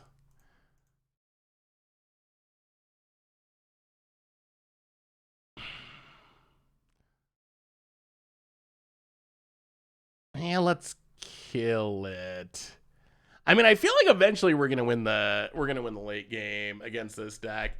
The problem is we're not gonna be able to really attack anyway. We know they have another Sojourner's Companion. Their 4/4s are going to stop our 3/3s. Opponent, trying to get empty-handed. Out of curiosity, is it possible to apply a dark background to the text chat on screen? The white font and the light gray with white background is hard to see. Oh, like on the actual stream? Yes, that is possible. It's not possible for me to do right now, but during the stream. But that is something that can be changed. So that's something we could look at improving. Ooh, improving in the future. Well, I think it might be Archon time. No time like Archon time. Persist, Archon, sack, win. Archon is pretty busted. I mean, I'm on dark mode on Twitch, so I think it's not exactly... Ooh. All right, let's just grief him. We drew the land, too. Well, let's grief. Make sure our opponent didn't draw something that matters. Yeah, Persist is... With the Archon in the graveyard, it's just a busted, absolutely busted draw. Take the companion, pass the turn, and this one looks pretty over, and then we get to Stony Silence him. Oh, opponent. Killing is such an awful trade. I mean, kinda. It is. I just don't think our 3/3s do anything. I don't know how we're gonna get value out of them. They can't attack into the 4/4s or our 3/2s. So if we're not blocking with them, like, what are they doing? 1, 2, 3, 4, 5, 6. I think we just leave the land unsacked. Ooh, Muldrifter. Okay. 1, 2, 3, 4, and opponent scoops it up. All right, let's bring in Stony Silences, and then I do want to look at that package. I'm curious. So Stony Silence, absurdly good. Prismatic Ending, meh. Opponent's definitely gonna have Graveyard Hate. They're an artifact deck, so they should be able to afford all the Graveyard Hate. Oh boy, Stony Silence even shuts down almost all their lands. Hey Seth, I emailed you a deck list, but I want to see your response. It's a Pioneer deck I've been messing around with. Ooh, let me see, Hollygarb.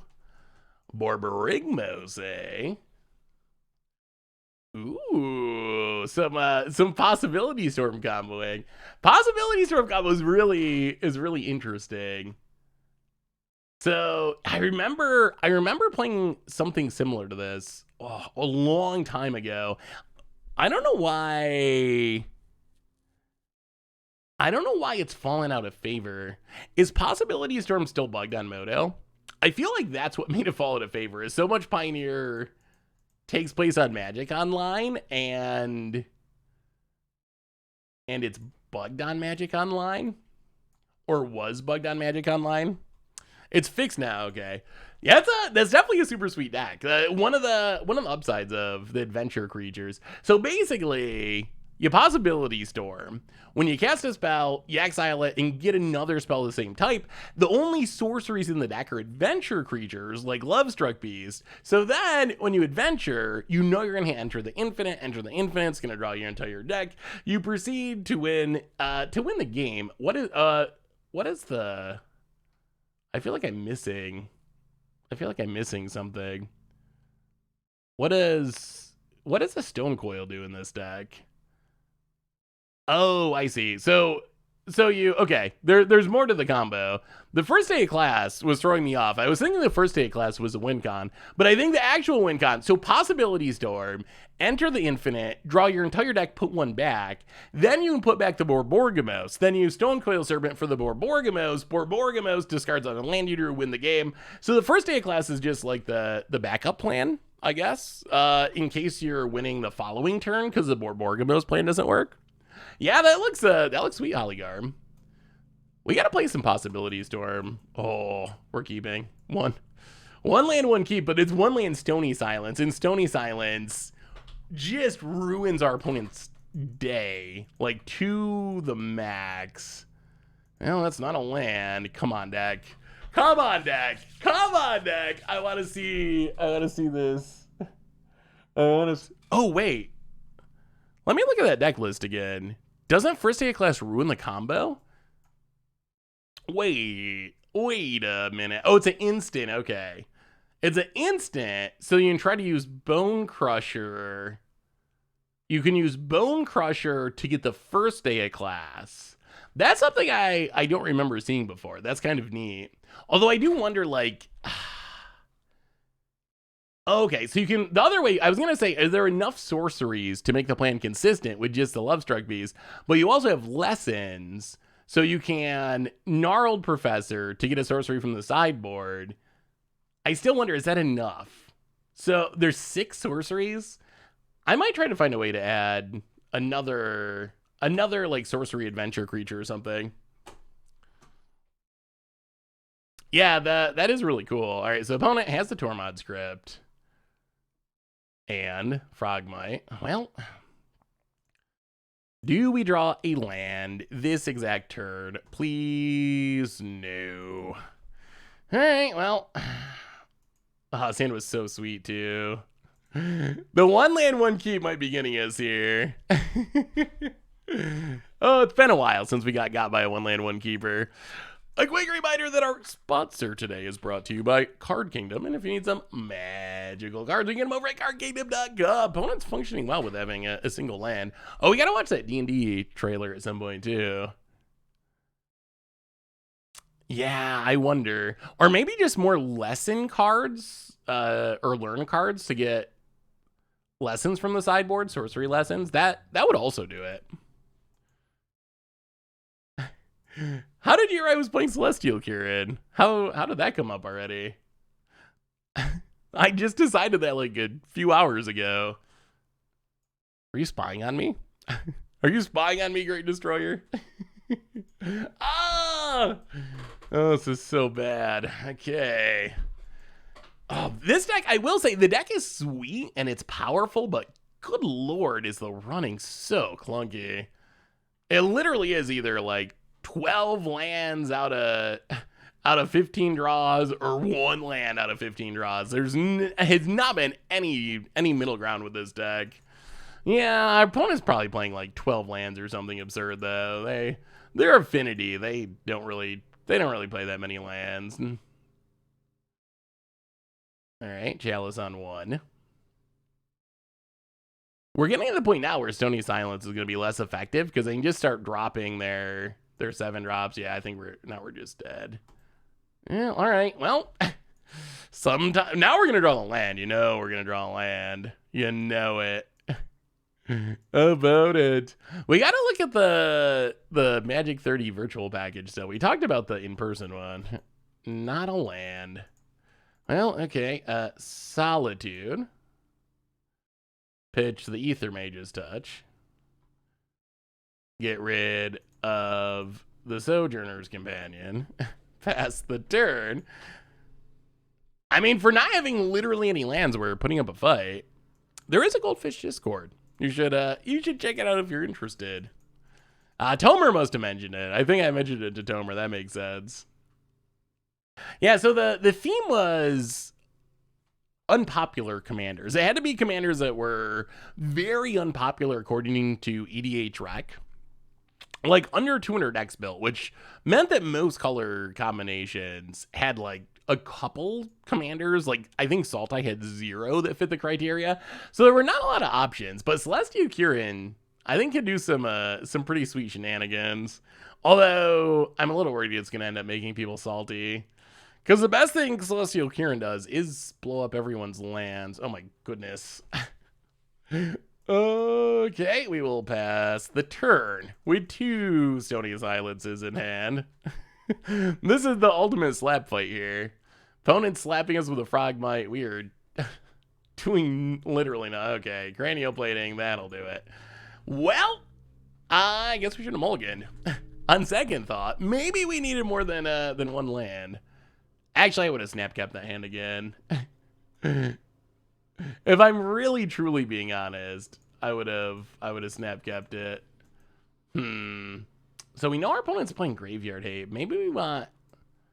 Let's go down Persist. Go down with some Burial Rites. Go back Prismatic Ending. Run it like that. Huh. Still not sure about Aethermage's Touch. It definitely does cool things when it works.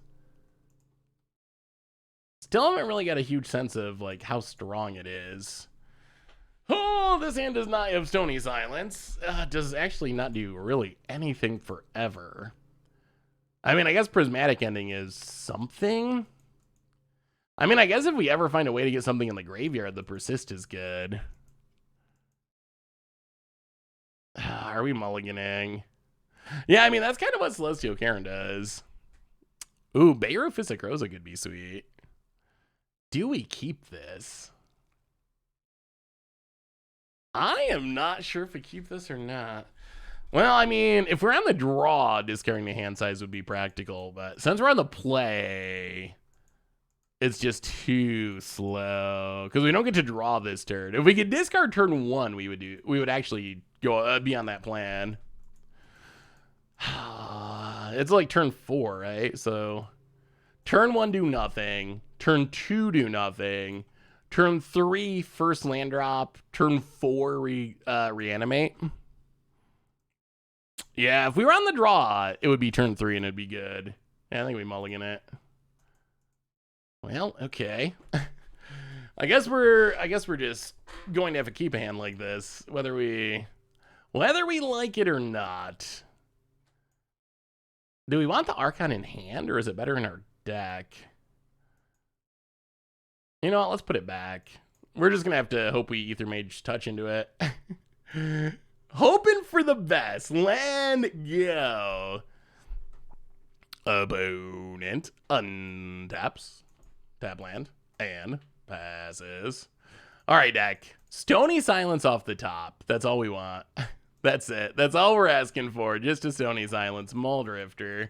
Well, Muldrifter gets us going next turn, maybe. Tap land, go. Opponent untaps.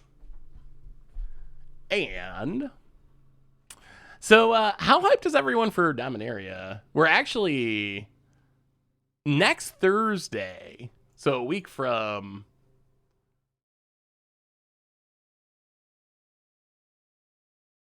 about it. So a week from Thursday, we get the start of spoiler season, and we get a look at next year's sets. Cranial Plating. An opponent. Passing. All right, passing. Well, all right, let's do some Muldrifter evoking. Bloodstained Mire, get a swamp, evoke a Muldrifter. Draw a couple cards, Divination in Modern.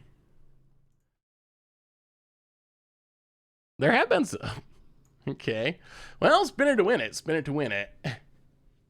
Aethermage's Touch. We'll see. It could work. It could work. Or we could just straight up lose. Do you think the OG artifact lands could be unbanned? At this point, probably. They do come into play on tap, but they also can get blown up pretty easily. So I think it would be all right. Opponent. Oh, God. All right. Well.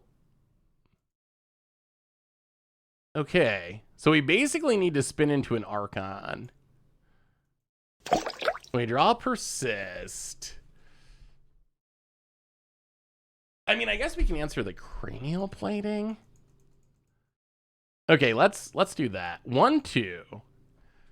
Oh, Kenton, FTW, welcome to the Fishbowl. Thank you so much for your subscription. Big super duper, thank you. Thank ya. Hey, good to see you. Meanwhile, do you think Wizards would ever, like, obviously...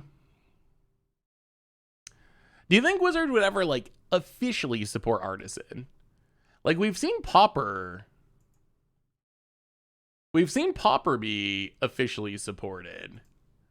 All right, let's try to persist a Muldrifter. Make our opponent sack the Tormod script. And then we get rid of the plating, so we're not taking a million a turn from this Edge Champion. Wow, opponent just lets it go. Okay. Well, that's sweet.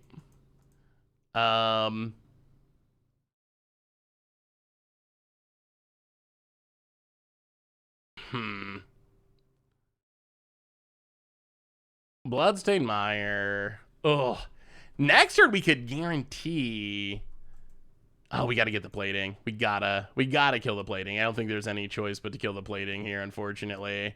As much as we would like to be doing other things. Swamp.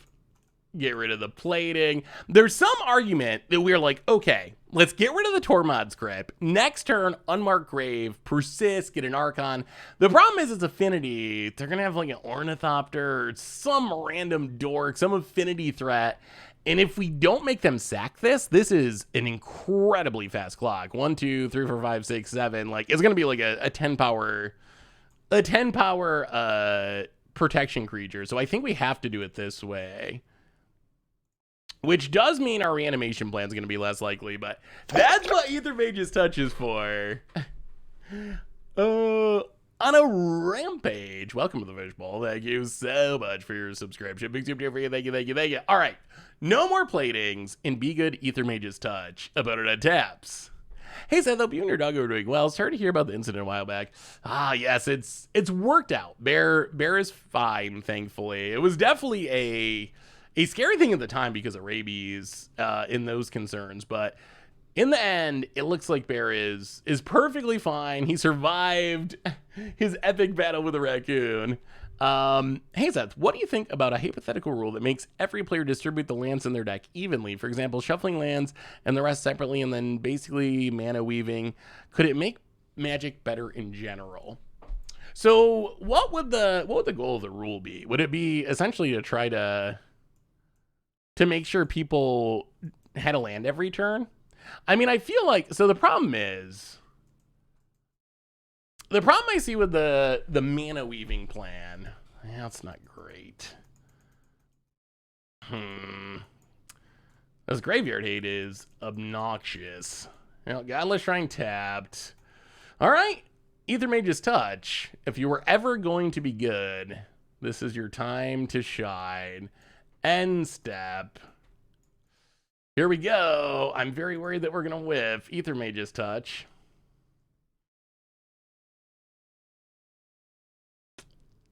Okay, Muldrifter is better than literally nothing. That is slightly better than literally nothing. All right, we hit a Grief and an Ephemerate. The problem is our opponent's got 10 power of Sojourner's Companions on the battlefield that we can't really interact with, and they got Graveyard Hate to stop us from... Oh, this is so much damage.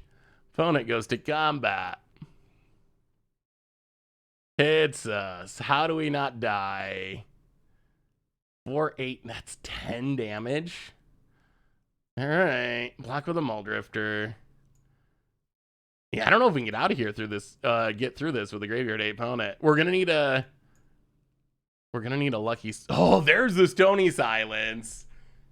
But is it just too late? I think it's too late. Okay, so this would cut our opponent off of mana, period. Oh my god. Okay, so. Oh, that's huge. That's huge. Can that save us?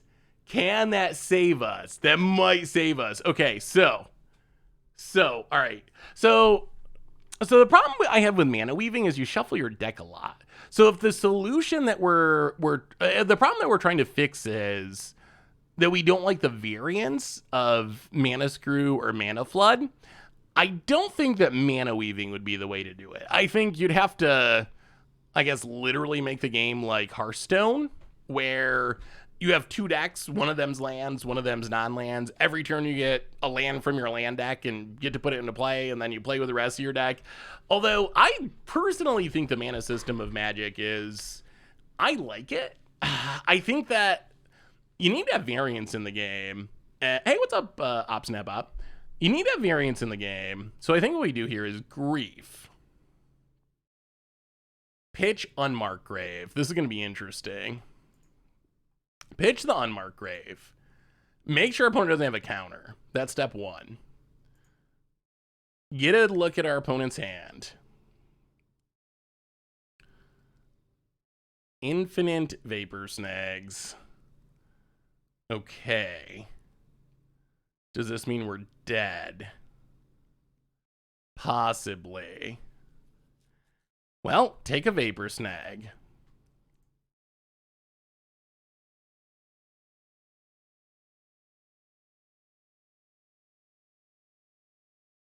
Ephemerate. Oh, we're at 9. And this has protection. We need 2 creatures on the battlefield. Is that possible?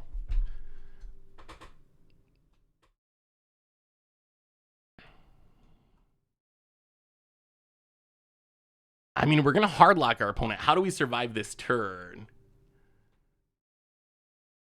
Oh, okay. So if we ephemerate the Grief,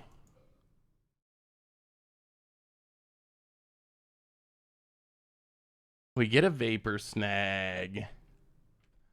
Muldrifter goes away.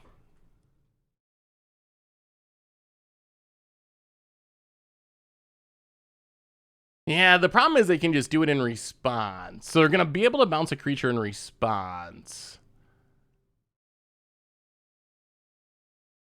We can reanimate something, which helps. But they're going to sack this. Actually, this isn't going to work. Yeah, I think we're actually just dead here. Because the Muldrifter is going to bounce to our hand because it's from Aethermage's touch.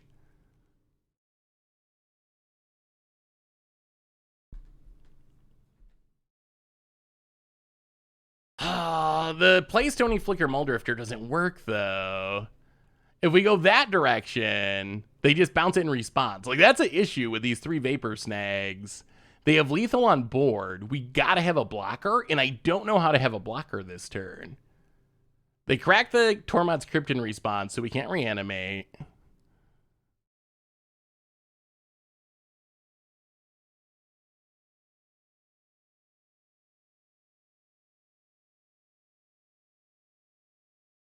No, they get to cast things in response is the issue. That's... I don't know if there's a way to survive this turn. Is there really no way to survive? But they can tap for blue mana in response to us casting Stony Silence. Well, Grief is doing... But they cast it in response to Stony Silence. And Grief is currently on the stack. And this goes back to our hand because it was from Aethermage touch, so it's not a real creature, so I believe we're dead.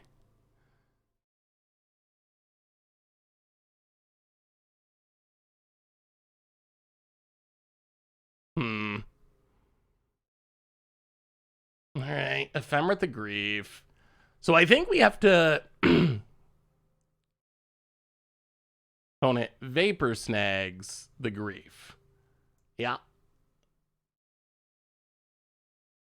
So is there any way we survive this turn? Is it possible?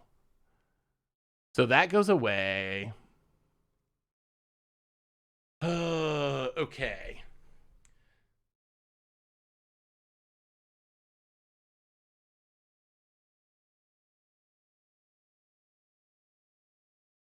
You had the line. I'm so confused as to what line you think was effective there. So if we hardcast Grief, we take the Vapor Snag, chump block, go to 2, and then we're dead to Etch Champion.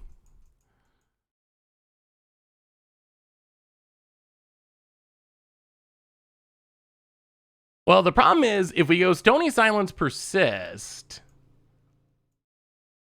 then they crack the Tormod's Crypt in response in Wrathar Graveyard. And then I guess we can pitch a Grief and reanimate it and then just hope something good happens next turn. Well, this isn't roping. This is trying to figure out if there's a way we can survive. And then we're going to lose all of our resources. Well, all right, Stony Silence. This is so bad. Okay. That's interesting. So opponent did not crack. I am very surprised, but very happy. Well, now we can persist a Muldrifter. Wow. They didn't sack the Tormod's Crypt. Okay, life is improved. We're not dead. Unsure if we're alive, but we're not dead. So we're dropping to 2. The problem, we really got to find an Archon. We have our opponent locked, but how do we beat this S champion? Meta Knight, Ornithopter. It's got to be Archon this turn. That is our only shot. We had to spend our Persist, so we don't have a way to reanimate. Oh, Archon or bust! Archon or bust. Yeah, we have 2 minutes, but this game is ending very soon. Alright, so we block the Sojourner's Companion. We drop to 2.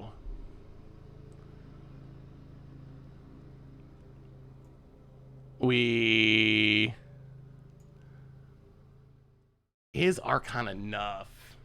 We get the Archon. That puts us up to 4. They sack this. We block, we die. Oh, so we're straight up dead, right? We're dead even if things go perfectly.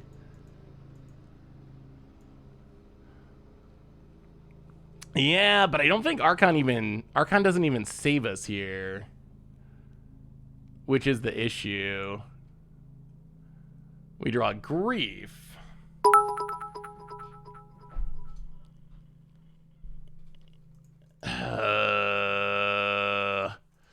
Boy. The Stony Side, those Vapor Snags were very effective for our opponent. Very, very good. So there's just nothing we can do, right? We're just straight up completely dead. Yeah, we don't really believe in removal. Yeah, so we're super dead. Oh, that's a bummer. Well, all right. Marsh Flats. Yeah, just none of this. Yeah, we're just super dead.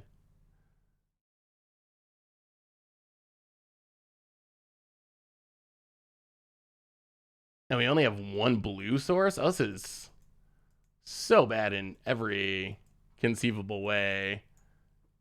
Yeah. All right. Well,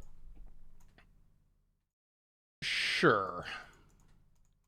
Well, we'll go down casting Aethermage's Touch. There's an Archon. Any order. Make you sack. I guess if we draw exactly Ephemerate, we might survive. We draw Persist. Persist a Muldrifter. This actually is enough to keep us alive, I think. Oh, and a Solitude. But now we actually are going to time out. Wow! Oh no, we lose. Yeah, we lose the Archon. Yeah, we're dead to time. That was a wild turn, I think. Huh. If we had more time, we might have gotten there. Because what we could have done if we weren't running out of time, we Archon, the Persist gets back the Muldrifter. Then we could Solitude, pitch the Stony Silence, exile Archon to go to 10, chump block, take 7, and then I guess we're doing it again next turn. But yeah, we definitely spent way too much time talking about stuff. We punted that away. I'm curious what you think the punt was. I'm honestly, I mean, we ran out of time, so if you're meaning we should have played faster, then that's fine. But I'm curious what the actual misplay was. Well, yeah, we might have been able to. The game would have continued if it wasn't for the timer. Wow, well, we've played some really interesting games with this deck, that's for sure. All right, let's look at this Magic 30 thing. So the virtual package. So this is if you're not going to Vegas, you can use a virtual package. $30. MTG Arena event token. Magic Online event token. Virtual Q&A with Garfield and Rosewater. Arena avatar. Access to merchandise exclusive to Magic 30. Wait, what are you getting for $30? Huh? So I'm assuming this is like a draft token? Oh, drafting.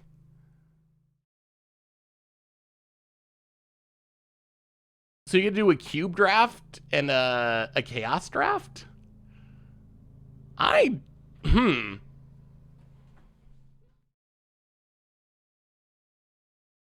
feel like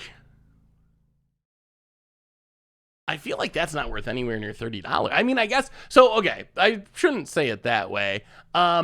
If you're very interested in having a Q&A with Garfield or Rosewater, that's cool. But the other stuff that you get, the 2 event tokens, an avatar, and the ability to spend more money on other things, that doesn't seem worth $30 to me personally.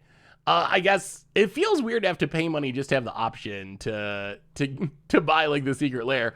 What is Festival in a Box?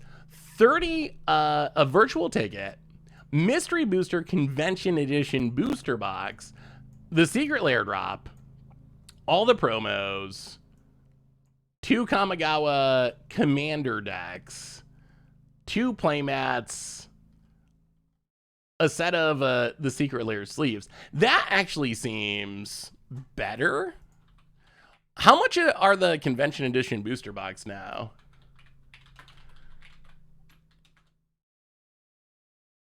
The only thing is, I don't know if there are multiples. So if you go to eBay, I mean, this has, wow, $200, over $200. But there's a 2019 and a 2021, but still, even the 2021 one's over $200. So I guess based on current prices, just getting the booster box would make that worth it. So I guess that's what I would do if I was going virtual instead of going to Vegas. I guess that's the direction I would go. Hey, what's up, Interrupter Jones? So I would say $30. I don't know. If you really want to talk Tomorrow or Garfield, probably worth it. Or if you just really got to have like the merch, then I guess you don't have any choice but to pay it. The more expensive one actually seems more worth it to me just because that booster box is actually pretty valuable. Did any of the, I mean, we look at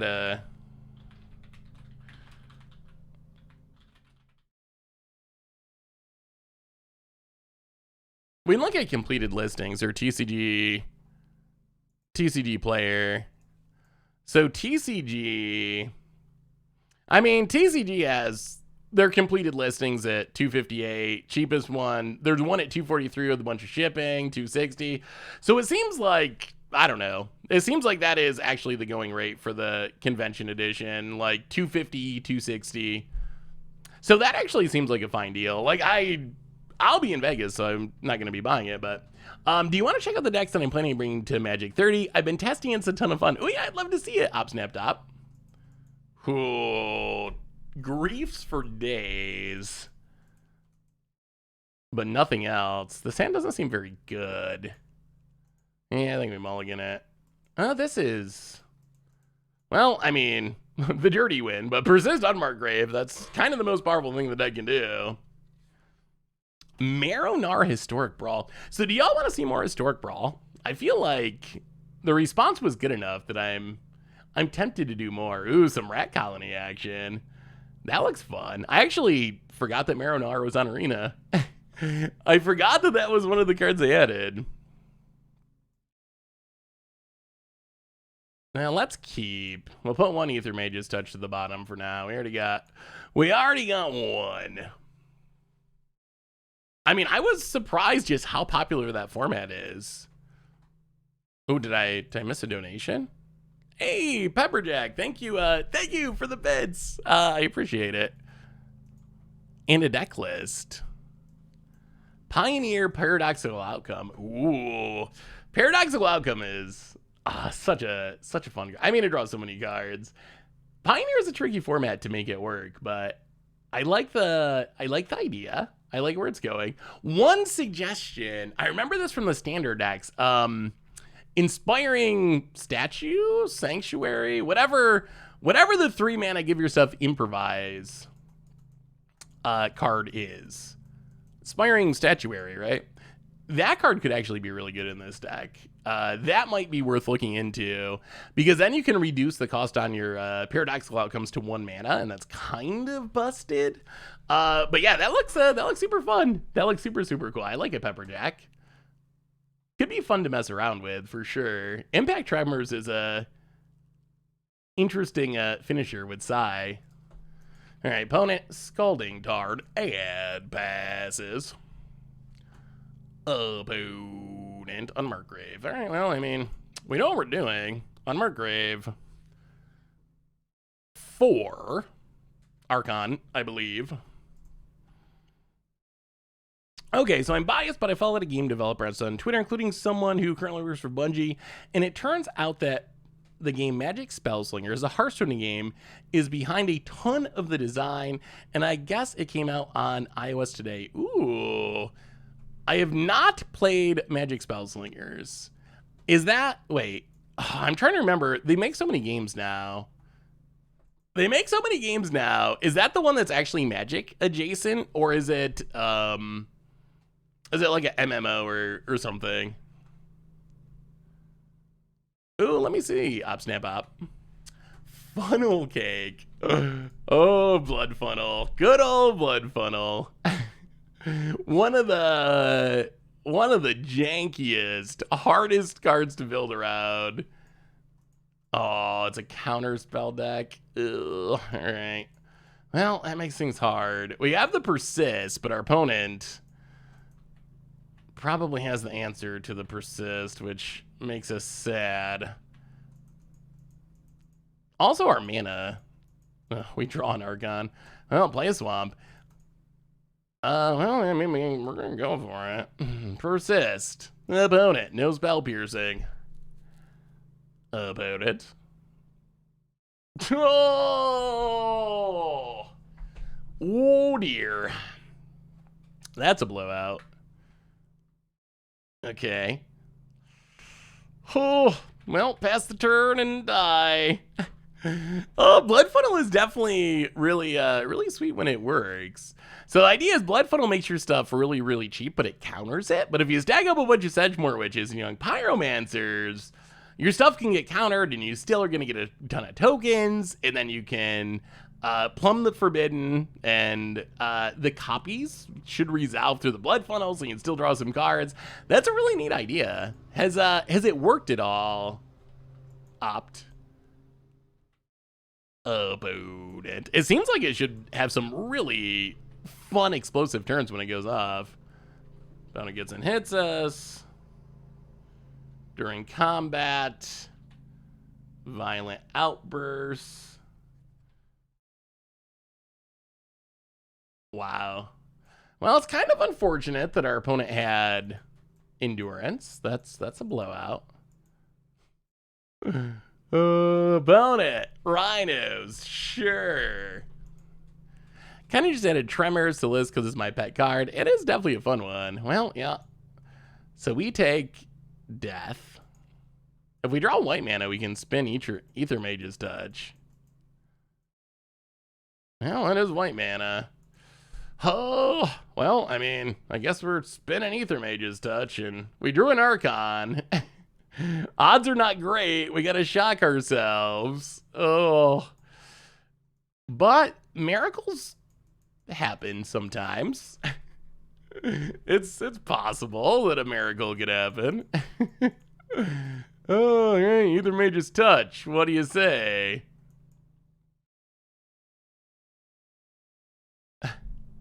Big God. Whiff. Death. Sure.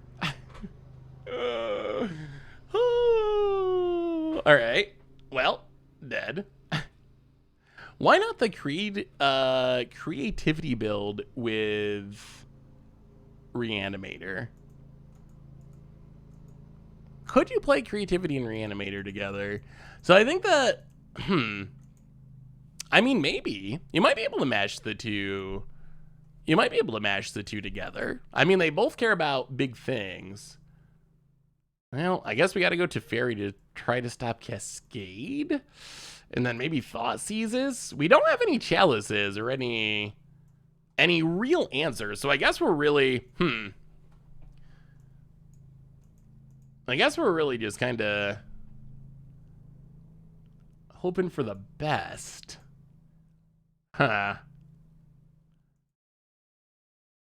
All right, we'll do some do some sideboarding. Yeah, Thoughtseize, I guess, is as good as it gets here.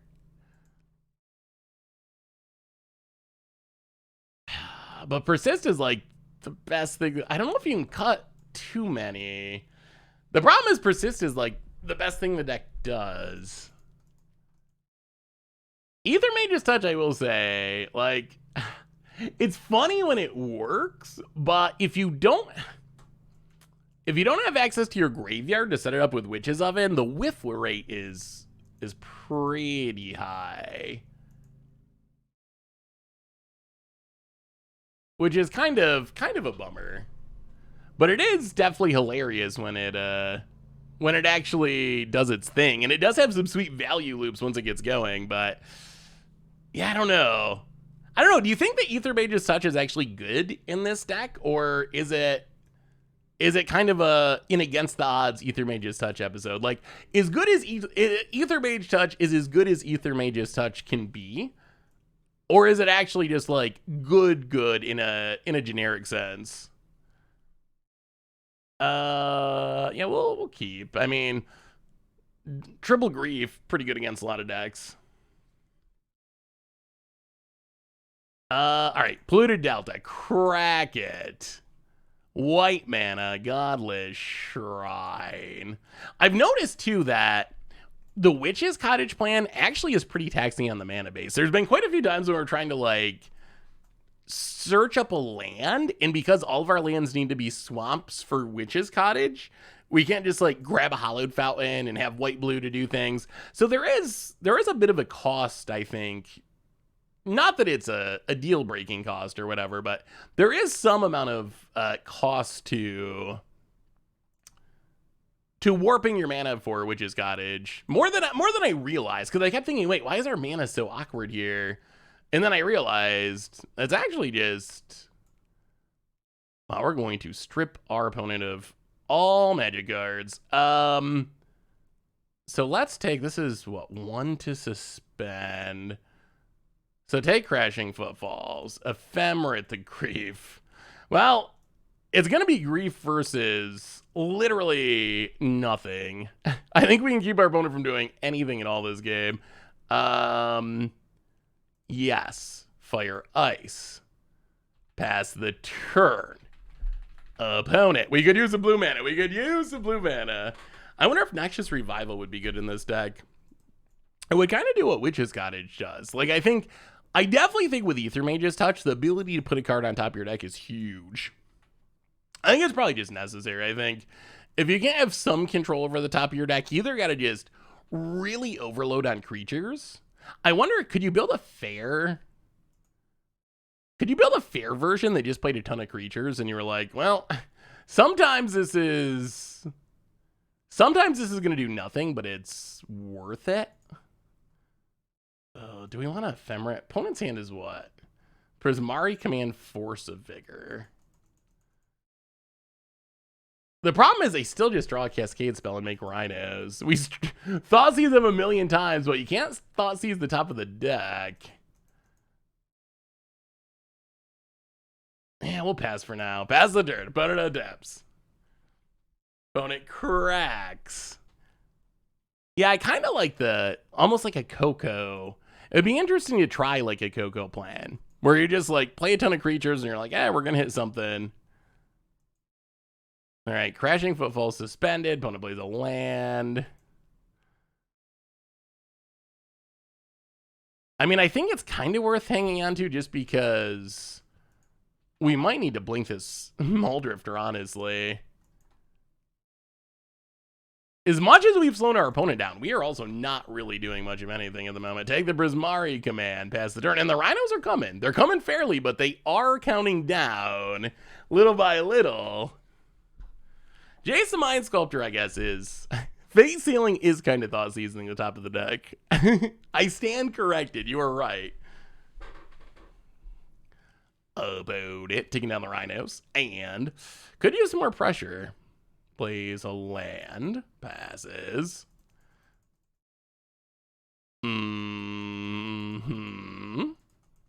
We draw.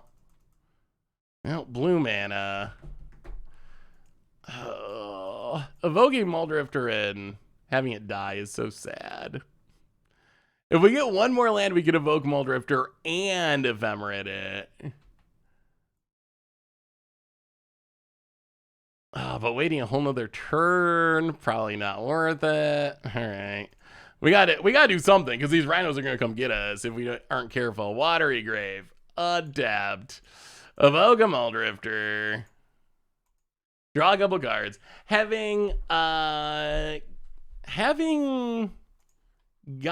a 1-mana Blood Moon from Blood Funnel, it is also one of my favorite plays in the deck. Ooh. Wait, how are you resolving stuff though? What is the... Is there a synergy I'm missing that... How does the Blood Moon resolve though? Blood Funnel, non-creature... Oh, I see. Because you're gonna have some you're gonna have tokens to sacrifice. I gotcha. I mean, I do love the Blood Moon plan, and the being able to harmless offering the Blood Funnel is pretty hilarious because your opponent's probably not going to be built around it with the tokens. Yeah, I was kind of thinking you were just storming off and making a ton of tokens at the discount, but you can actually just sack the tokens to be able to resolve things when you need to, which is cool. That's definitely a neat idea, Opt. I like it. All right, pass the turn. About it. Grax, the Scalding Dart down to 11. Can we kill our opponent before the rhinos come down? Also, I think after this game, we're gonna watch that little D&D thing. Opponent gets tap land, untaps. Oh, so I was saying this earlier. I think I stopped halfway through. So I think next Thursday, Wizards is going to do a special stream kicking off Dominaria spoilers and announcing the Wizards Presents thing. And announcing the sets for the next year. So I think we're going to try to watch that for the stream that day. I'm not sure what time it is, though. Has anyone seen an announcement of what time that actually happens? Well, I'll hit you with a grief. I'm assuming it's like an afternoon thing. So the stream next Thursday might be at a slightly different time. All right. Let's grief again.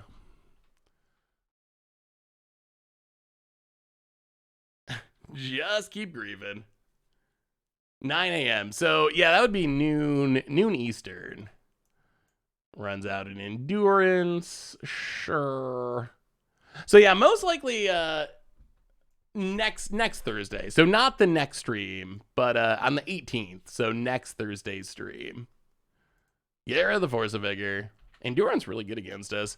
So yeah, I think that'll be the plan. We'll probably stream like a little bit before that and play some Magic and then watch the stream together, and then I'll do spoiler stuff. So plan on probably an early stream next Thursday. Opponent. So with Historic Brawl, since I'm the noob in the Historic Brawl format, I hear some people say that they just play against the miserable decks all the time. Hopefully they didn't draw another endurance. That would be annoying. What's your experience, Ben? Do you play, like, when I played Historic Brawl for the video, I felt like we played a really good mixture of matchups. We played seven different decks, and most of them were not like top tier decks or like the best commanders. We weren't playing the Goloses or whatever. All right, bounces a grief.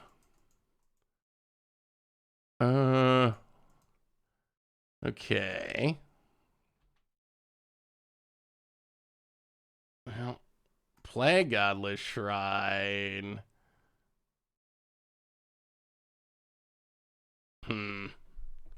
So here comes the Rhinos. How do we beat the Rhinos? Well, untapped.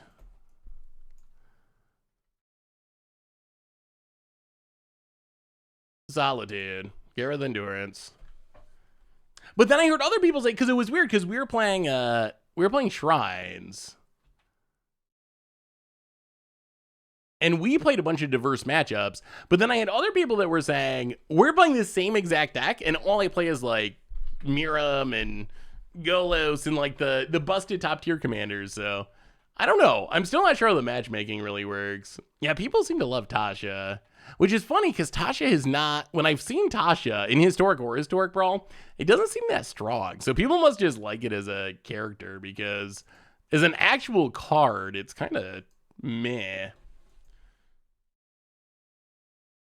Golos, Kinnan, Azeka, Cephas, all stuck in the same queue. So that's like the top tier queue where they stick all the busted ones.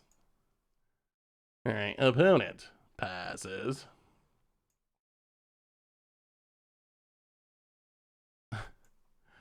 Can our deck just literally not beat Rhinos? Can we not beat the actual fully costed Rhinos? Maybe. That might be where we're at here. Losing to the fair Rhinos. 1, 2, 3.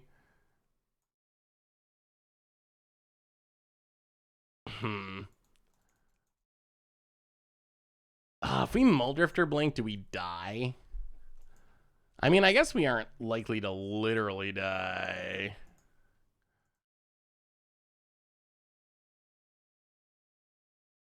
All right. Evoke Muldrifter. Let's draw some cards. It's always right. No, you top deck to counter? Oh my goodness. All right, well, sure.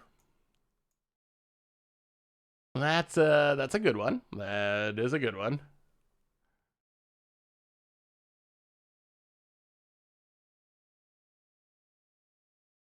Well, that's bad. That's real bad. Opponent untaps with the Rhinos.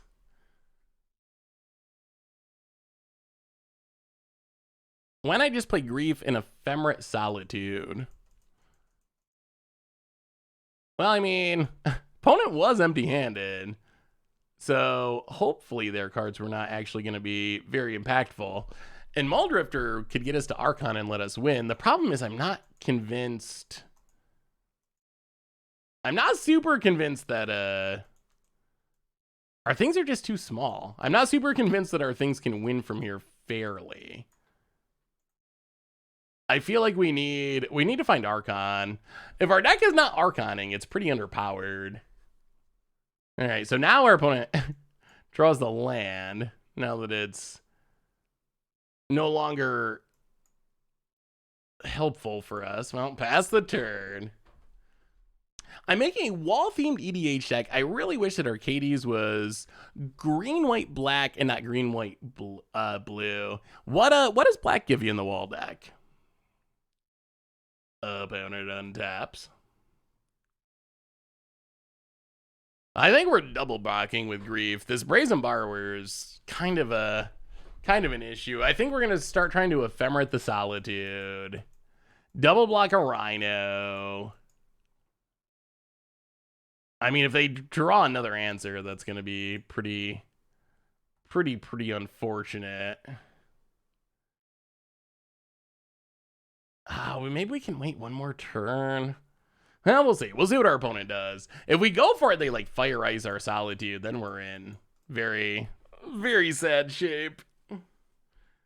Opponent combat.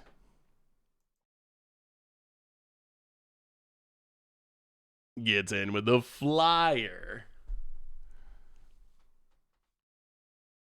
I assume. Yeah, gets in with the Flyer, hits us. Sure. Well, I mean, we're going to go for it. We're going to go for the Ephemerate, see what happens. The problem is eventually they're going to draw even more Cascade spells, which are also... More Cascade is more Rhinos, and more Rhinos is more dying. Well, Blink the Solitude.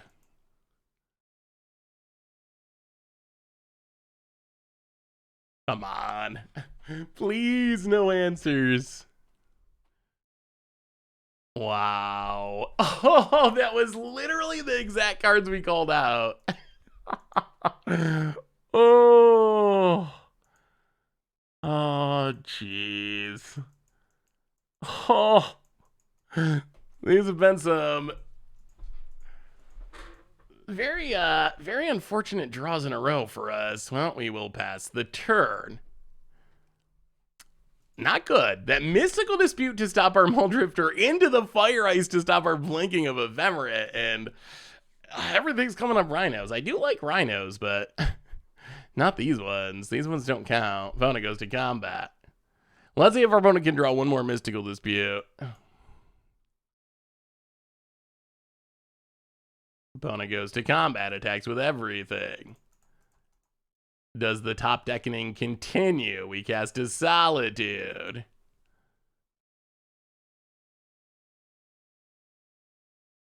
We get rid of...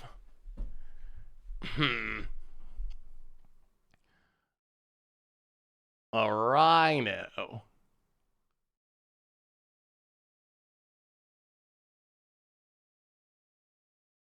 Yeah, get rid of the Rhino. Opponent gains a bunch of life.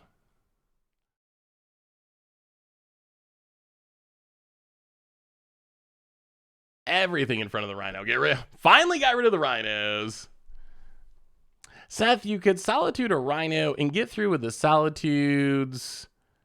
You should have started 2 turns ago. Now block and block. I think we need to get the clock going earlier. I mean, the problem is, aren't we just dead in a single attack if we just swing out? Like, if the Rhinos hit us, we do just lose, right? So I think that's kind of the challenging part, is Rhinos are pretty good threats. Well, discard a Marsh Flats. Play Bloodstain Mire. Crack Bloodstain Mire. Oh, no more Rhinos. No more Rhinos. Please, please, please.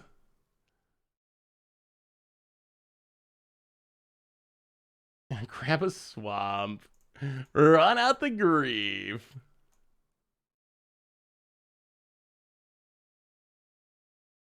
Opponent.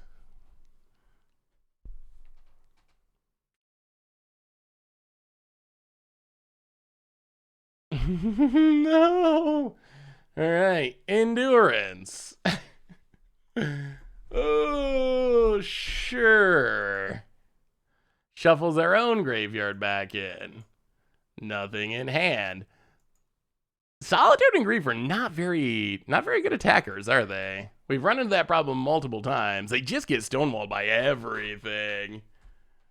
Everything is just bigger than the Solitude and the Grief. Hey Seth, help please. I just started a Minecraft stream. Have only had a few followers. I play for a few hours, but I don't want to be silent. Not sure what to monologue about. Any suggestions? Oh, well, what are you interested in, Holy Lolf? I think that's probably the biggest determining factor. I would just talk about stuff that is interesting to you. Whether that be, I mean, I love music, so it's easy for me to talk about music or things like that, magic, of course. So, but I think it'll probably be kind of a personal thing that is really based around what you are interested in. All right, so we gonna, so we can unmark grave and burial rites, potentially. Is this, oh, Archon would be so good if we could do things with it. Okay, unmarked grave.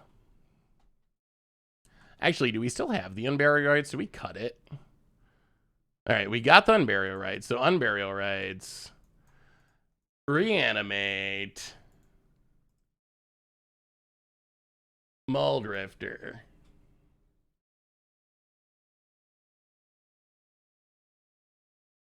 Draw a couple cards. Oh, I keep forgetting. No, I still haven't listened to Thundercat Monster CC. I still intend to, but I always forget about it. Ugh. Okay. That's a lot of Archons. That's a lot of Archons.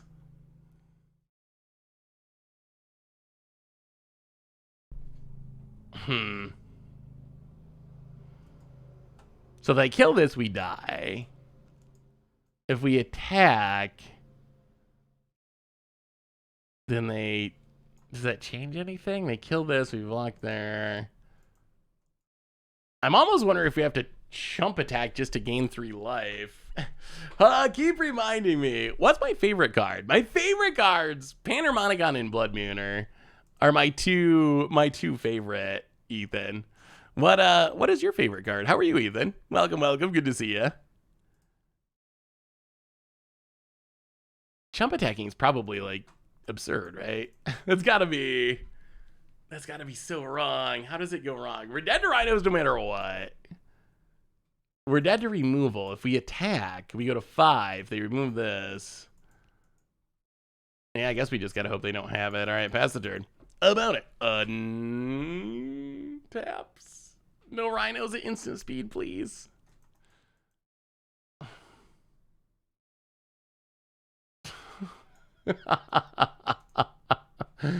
Fair enough. Fair enough.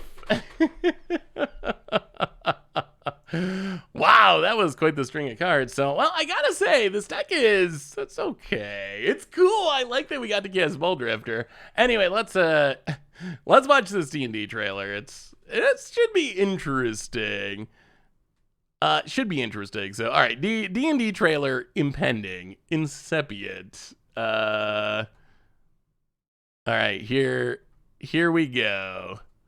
It's only like 2 minutes, so let's watch this trailer.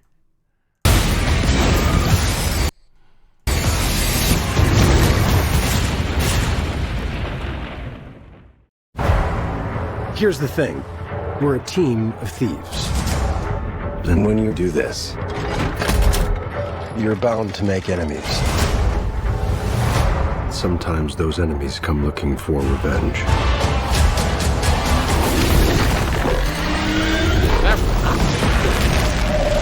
What is that dragon breathing?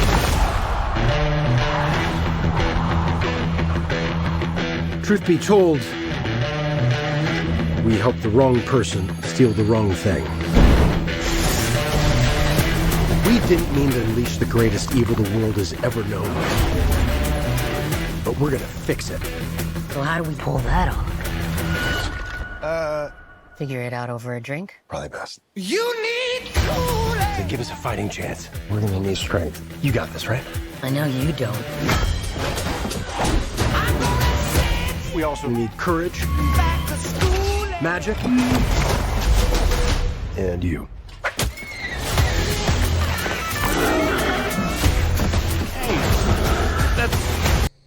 That's an owlbear. I know that. I played that set. What is that again? It's an owlbear. Hey. Let's go. That guy also played Forgotten Realms. Be warned. There is evil here. I'm glad he's on our side.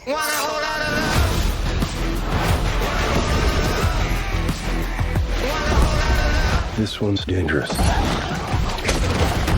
But whatever happens,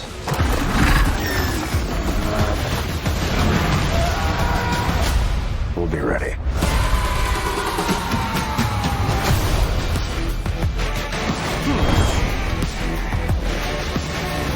What is it exactly that you bring to this? I'm a planner. I make plans. You've already made the plan, so If the existing plan fails, I make a new plan. you make plans that fail. No, He also plays the lute. not relevant.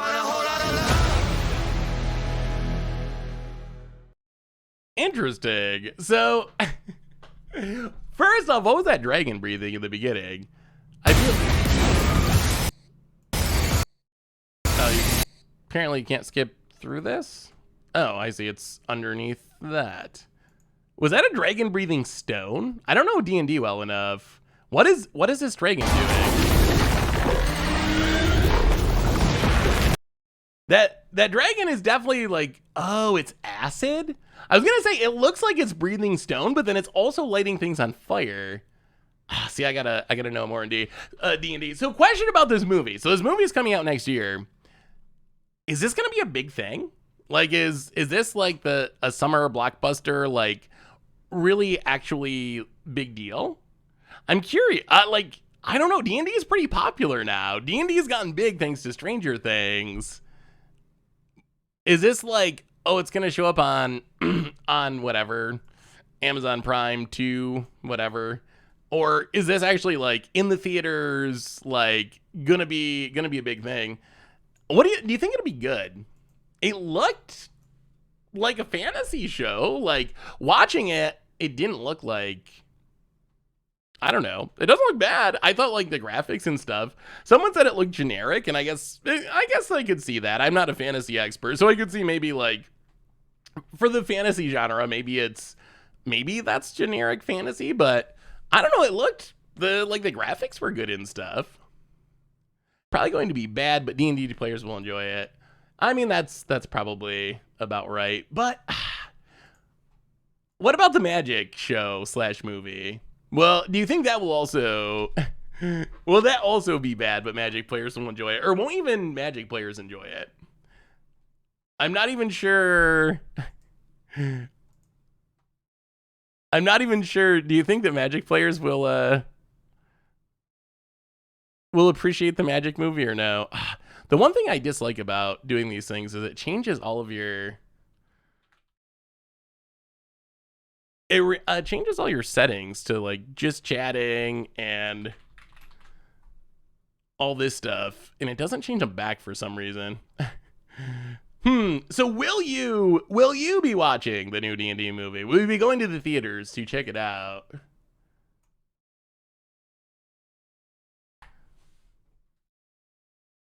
I'm hoping it goes the route Arcane took. Like, Arcane was huge, right? Arcane got really popular. So it seems like there is an audience there for that style of stuff. And the Magic community is big. There's a lot of us. Like, there are many Magic players. Enough that we can probably support a movie. But D&D, I don't know. How do you think D&D compares to Magic in size? Well, Marsh Flats. I guess we're doing grief shenanigans. Pitch the Archon. Take a peek at the hand. Oh, God. Well, take the lightning bolt. Ephemerate the grief. So opponent kept one land Ragavan. We really need this not to hit us. That would be very bad. All right, pass the turn. Take the dress down. Take the lightning bolt. Pass the turn. Is D&D bigger? I know that Hasbro released some like data, and it sounded like Magic made way more money.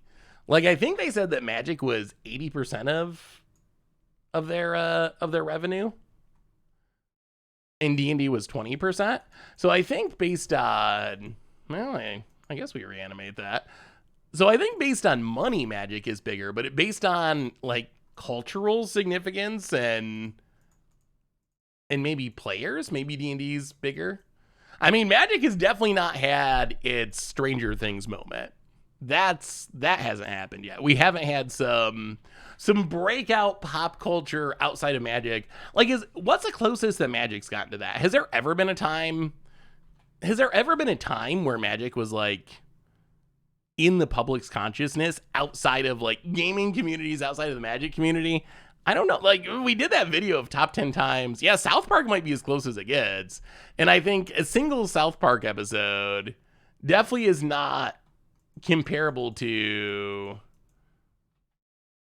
like the focus of something like Stranger Things, I wouldn't say. And we've definitely had other times where like Magic showed up in, Seinfeld. It was sitting on a shelf somewhere. There were some jokes in this show, Workaholics or something, but yeah, so Critical Role. How did Critical Role get so big? I'm not super familiar with the history of Critical Role. Something with Post Malone maybe could be that in the future. Oh boy. When this deck runs bad, it runs real bad. I feel like in general this deck has just run really poorly for us. Abandoned taps. But Critical Role is like huge, right? That's not like D&D big. That's just like actually, oh god. And we know they have a counter spell still. Okay.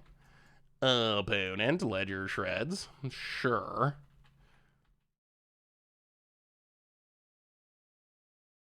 I mean, Post Malone's definitely a big Magic fan, for sure. Well, okay, pass the turn. But, I don't know, maybe if, like, Post Malone... What could Post Malone do that would really get the public's attention on Magic? I know he's doing, like, promotional stuff. He's been going on game nights. He's doing some stuff with WotC. Maybe if he started, like, I don't know, playing Magic at his shows or something. Goes on SNL cosplaying Jace. Album, yes, album. We need Post Malone to do the Chapin thing. Remember when Chapin did a whole Magic album? We need, I might have to get in contact with Posty and see. I'm going to pitch that to him. You know, the classic 2009 Patrick Chapin album featuring Jace the Mind Sculptor, Better Than All. What do you think about remaking that for the 2022 music audience? Song for song remake. All right, we'll get a swamp. I mean, something's getting countered here. There's no doubt about that. So it's probably going to be this Muldrifter, I guess. Sadly, maybe they don't care enough. It might be called the Storm.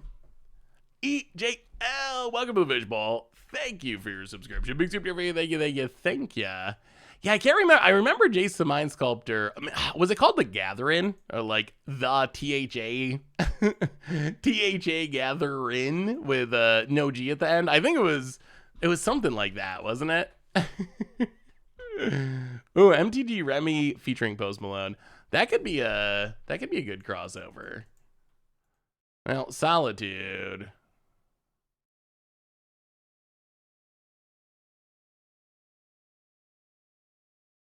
Pitch. Solitude. Well, there goes the two cards that we Muldrifted.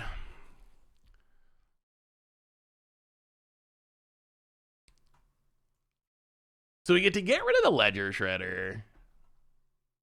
Hopefully. I am always, after playing so much Pioneer lately, I'm just sitting here like, oh my god, we're gonna get treasure cruised. Look at that full graveyard. They're about to ancestral us. But we're playing modern, so we're safe for the time being. Aww. Dashes. Stupid monkey number 3. They just keep coming. Hits us. Well, our deck's pretty bad for our opponent. Steal the land, hits a treasure, bounces a monkey, leaves up the counter spell. Rafine's Tower A.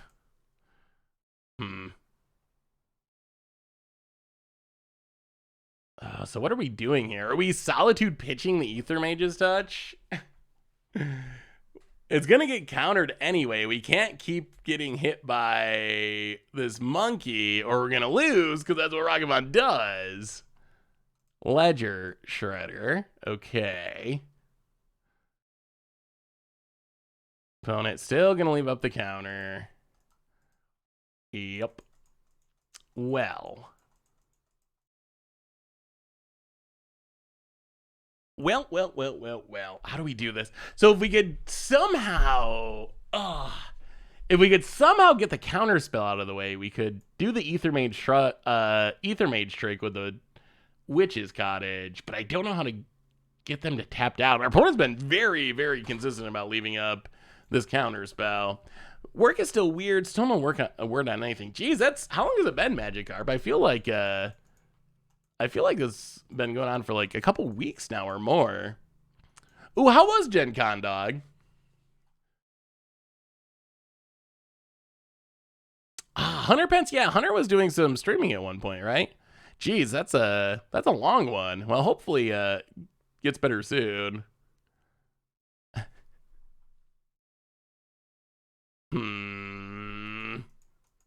I mean, the one Ragavan hit, it hit a land and made a treasure, but that treasure let our opponent Ledger Shredder and leave up the counter spell. So even that, like, kind of low-end Ragavan hits so good. It's just such a good card. And next turn, they can start dashing and leaving up the treasure. Well, I mean, I guess we're cycling this Triome.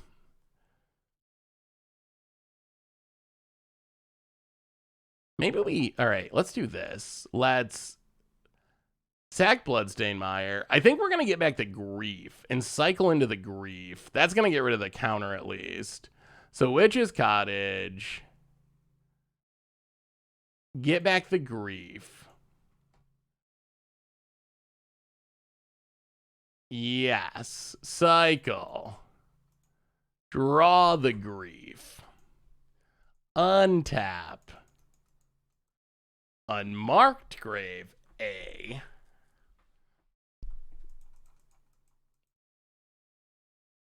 Well, Grief. Full price. Get the counter out of there. Why not play Touch? I mean, it's just getting countered anyway. Pass the turn.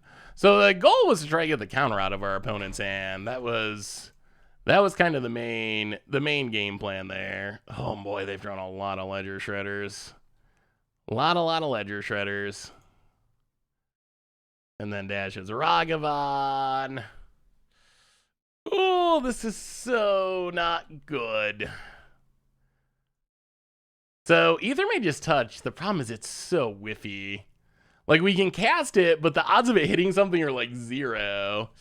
Aethermage's Touch, yeah, it's kind of like unexpected results, but maybe not as good. It's so janky. 4-mana instant, reveal the top 4 cards of your library and put a creature from among them on the battlefield, except you gotta bounce it back to your hand on the next end step, and the rest go to the bottom. So it's kind of like a, I don't even know, kind of like a reanimation spell that's temporary, but it's from the top of your deck. All right, so we get hit by the monkey again. Opponent gets treasures. I mean, we're probably gonna fire off Aethermage's Touch, but we're just going to have to get lucky for it to matter. And our opponent discarded a Spell Pierce, so they could easily have a Spell Pierce. And Unholy Heat's big enough to be Archon anyway. All right, well, go to end step. Yeah, this has went pretty poorly. Pretty poorly. Well, here we go. Aethermage's Touch. Did you break Modern? Did you do it? Blind Aethermage's Touches were like, what, 50-50? Maybe slightly better than 50-50. Oh, God. All right, Muldrifter. That's better than a whiff. Muldrifter means we're not necessarily officially immediately dead. Yeah, Aethermage does pretty bad. So the idea is, and it's very against odds feeling, but the idea is, so you're playing a Reanimator deck. You got things like Unmarked Grave. They can get Arcana Cruelty in the graveyard, or maybe you play some Evoke stuff, or maybe your stuff dies, but you get it in the graveyard. The idea is you can Witch's Cottage to put a creature on top of your deck, and then you know you're going to hit that creature. And then there's also Ephemerates in the deck, which is trying to get around the fact that the creature is temporary and doesn't actually remain on the battlefield. Yeah, we're super dead.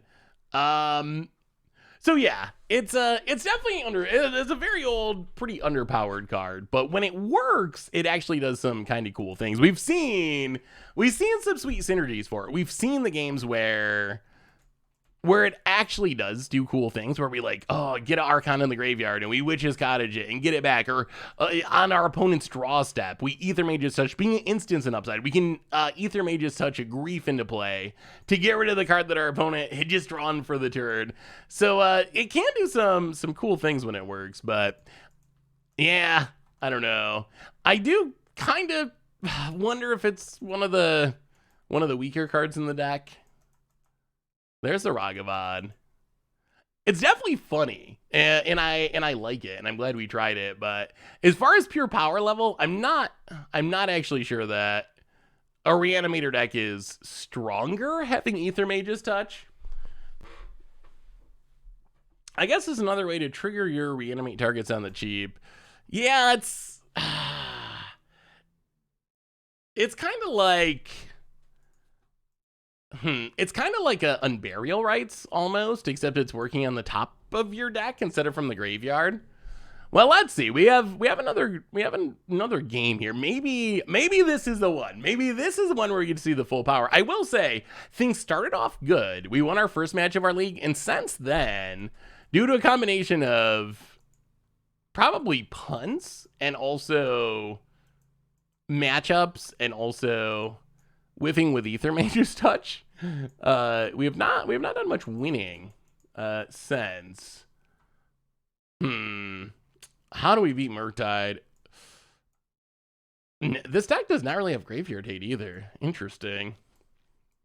I feel like Leyline of the Void is like criminally underrated in Modern. Yeah, I feel like the I don't know. It's an interesting matchup. Well, you got a lot of stuff that can win the game. You got Unmarked Grave, Persist, Archon turn 3, win the game. You got Grief, Ephemerate turn 1, can win the game. You got some card draw and stuff. So there's certainly a bunch of plans that you got the Aethermage's Touch, Witch's Cottage, like late game plan, which can win the game. So there's a lot of interesting synergies in it, which I like. And I mean, it's got 4 Muldrifters. That alone, just having 4 Muldrifters is enough to to make me excited to play a deck in Modern. Muldrifter's just, Muldrifter's so sweet. Although again, Muldrifter, it has often been a divination. So I don't even know if Muldrifter is actually that strong. Again, it's got the cool synergies, but we've played a lot of just like 3 mana evoke a Muldrifter cry games. Griefs, no synergies, many Archons, nothing to do with them. Probably a Maul. All right. Well, this will keep. We got the Aethermage's Touch. Here we go. If there was ever a time for Aethermage's Touch to be good, boom. Put back the Grief. Here we go.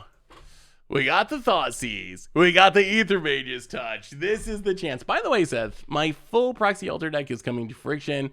I DM'd you the 4 cards I'm building for the deck. Ooh, awesome, Magikarp. That sounds super sweet.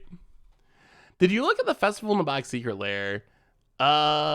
Wait, it's the same one, right? The little girl one, whatever it was, with the white blobbish thing. If it was that one, that I think that's an interesting Secret Lair drop. Just because, yeah, the little girl saves the day one. I think it's interesting, mostly because Last Chance is a really expensive card. Last Chance is like $50. So if you're someone who needs Last Chance because you're playing like Obeka in Commander or something, this is a way to get it. You're not going to get a cheaper Last Chance than buying this Secret Lair drop. On the other hand, the rest of the cards, the art's interesting. I really don't know this character at all. But they're not very expensive. Like Peak, Greed, Curiosity, Vandal Blast.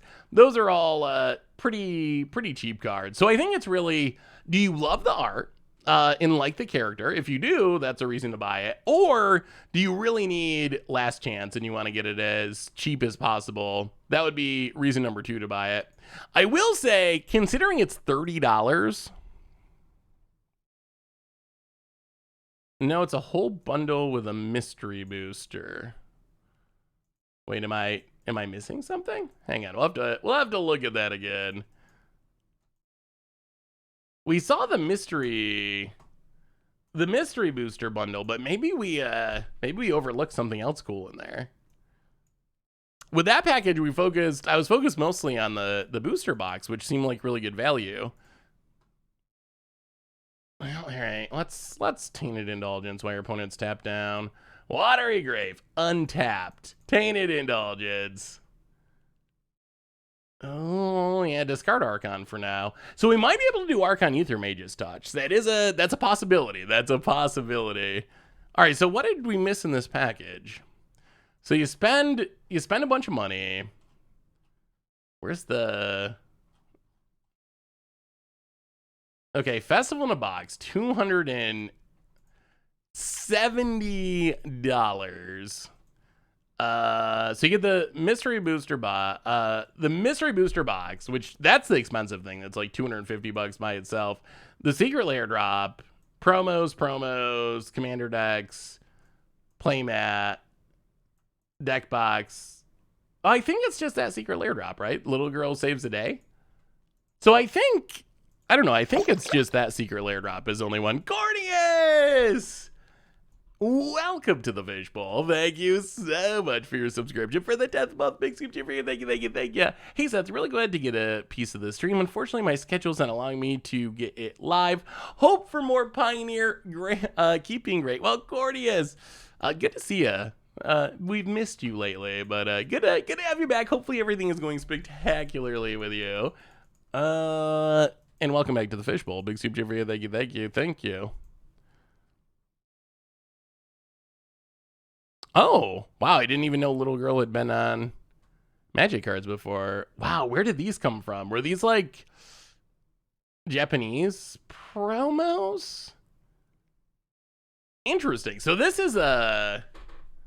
So this is a known character in Magic. I totally missed the secret layer drop, apparently. So Ledger Shredder... Well, I mean, I guess we polluted Delta. Thought sees you. Unholy Hate, Ragavan. We'll take the Ragavan.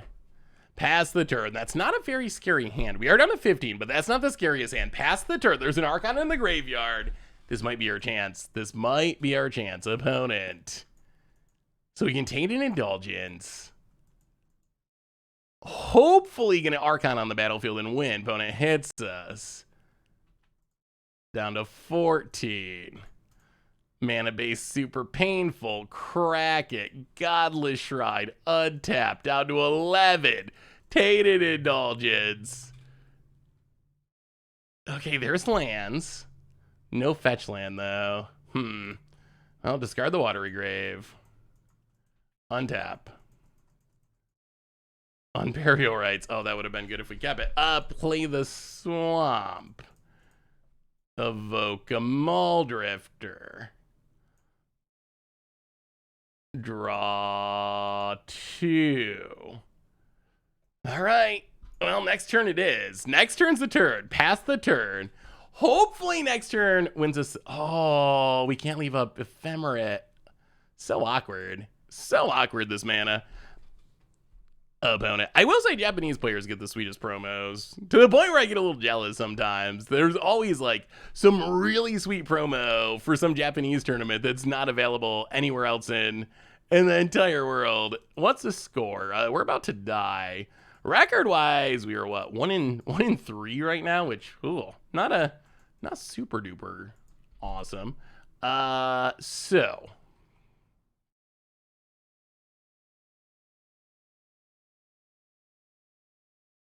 Thought sees you.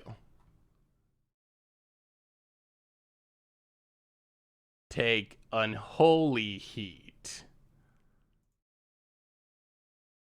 Bloodstained Mire. Crack it. Witch's Cottage down to 7 temporarily. Oh, this has got to be enough. This is what the deck wants to do. This has got to be enough. Witch's Cottage, Archon. You're finally going to see the synergies. It's been a couple of matches. Archon on the top of the deck. Yes. Pass the turn. We know our opponent has nothing. And opponent... Oh! We're not going to see the synergies. Our opponent's just going to scoop. I've noticed the record stops being updated when we started losing. I don't think that's intentional. Do we want to change anything else? When Aethermage's touch not really good. Was Aethermage's touch not really good? Oh, I mean, it's fun when it works.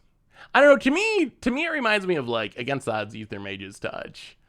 I think I'm not convinced that it actually is something that's going to stick around in like the tier Reanimator decks, but I think it is. The synergies are really cool. It's really neat synergies that I've never seen before. It's stuff that just no one No one has been, I've never seen anyone play Aethermage as such. So I think the synergy is really, really sweet. And I think that when it goes well, it can do really, really cool things.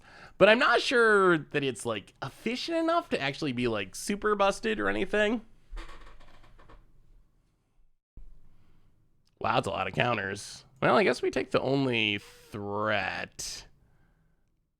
Actually, do we want them to play that? We can Solitude. I mean, they got a million counters anyway.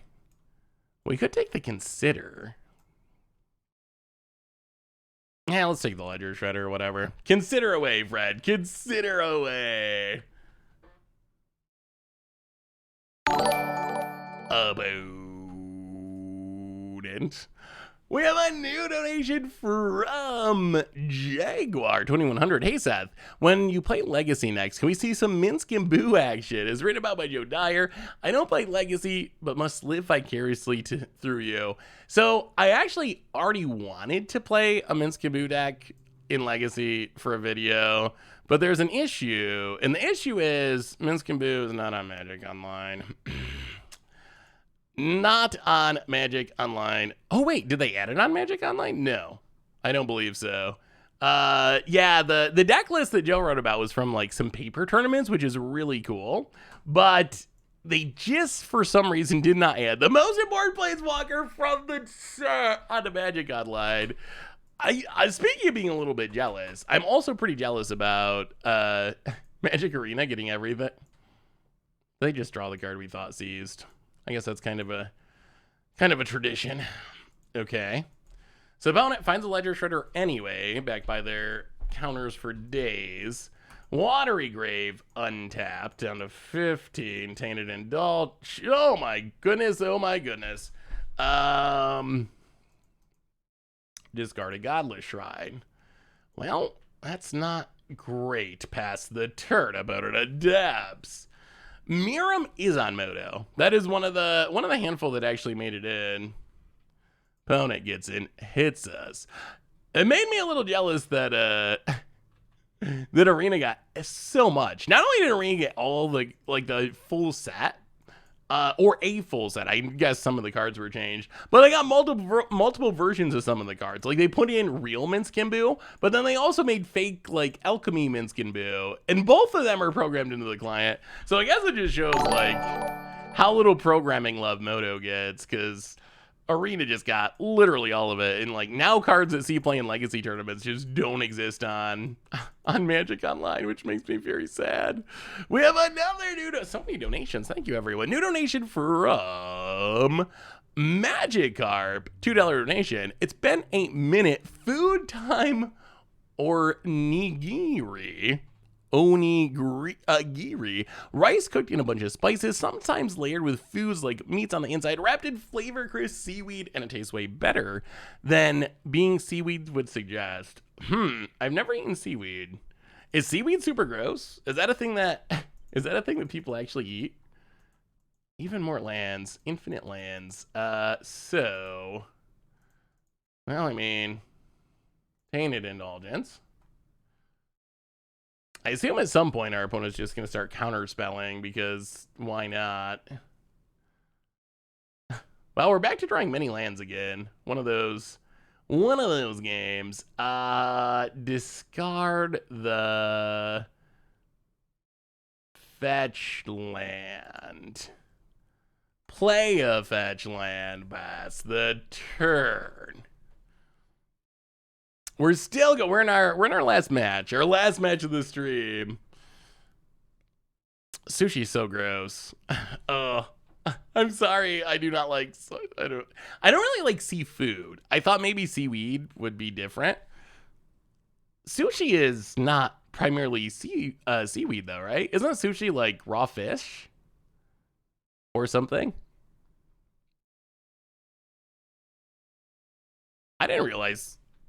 Oh, I see. Like vegetarian. I gotcha. Like veggie sushi. I don't know if I've ever had veggie sushi. I think the one time I tried sushi, it was fish sushi, and not my thing. This product is not for me. Like milk on cereal, the C edition. Opponent.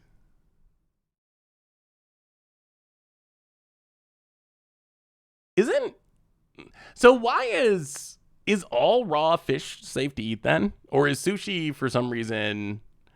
I don't know. When I think of raw animals, I think dangerous to eat. Why is sushi so popular and presumably not dangerous to eat? Bonnet gets in, hits us. A lot of people who hate sushi had bad sushi. That's possible that the sushi was just not great sushi. Although in general, I'm not a big seafood fan. So I think maybe like, I don't know, crabs, lobsters, other actual fish. Like in general, I'm just don't really enjoy seafood. I don't follow paper magic. Does Sailor's Bane see any legacy play? Hang on, looking up. I assume the answer is no if I have to look it up. Sailor's Bane. 9 mana, 7/7. Costs 1 less to cast for each card you own in exile in your graveyard that's an instant or a sorcery, or a card with an adventure ward 4. This one. So I don't think that it's actually seen any legacy play. I do think this was a card that people mentioned. Maybe having a chance. It does look kind of like a big delve spell with a bit of protection. So I think it's one of those cards that people mention like being in the conversation, but I don't think it's actually happened to this point. It still could though. Ooh, another grief. Okay. So grief.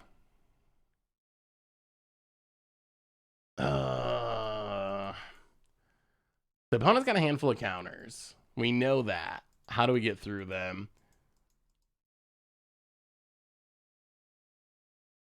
I'll play the land. Grief. Pitch on Markgrave. Are we countering?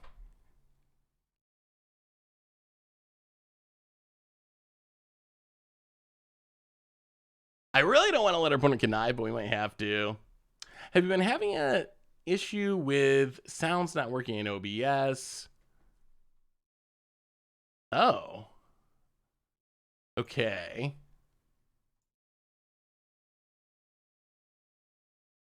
Okay.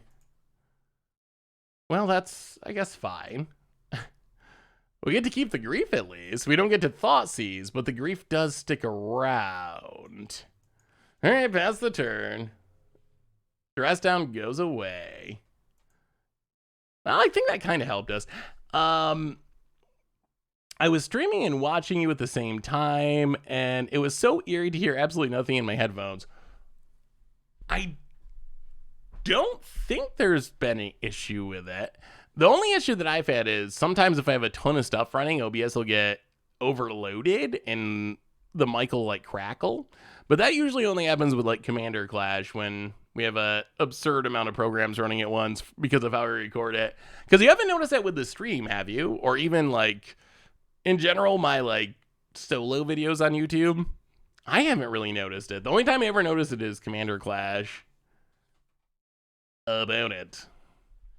Gets in, hits us. Okay, down to 11.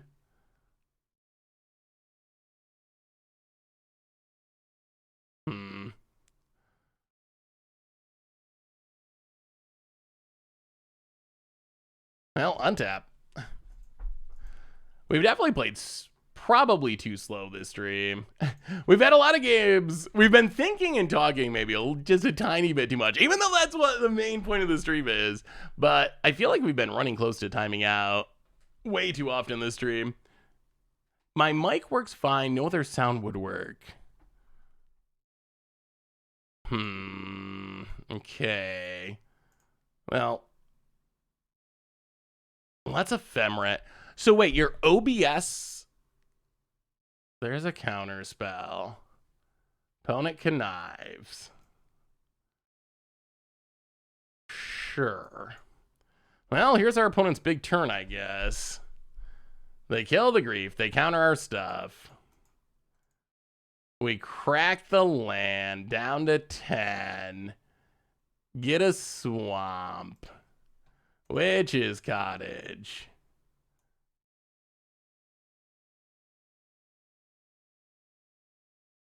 Run out of grief.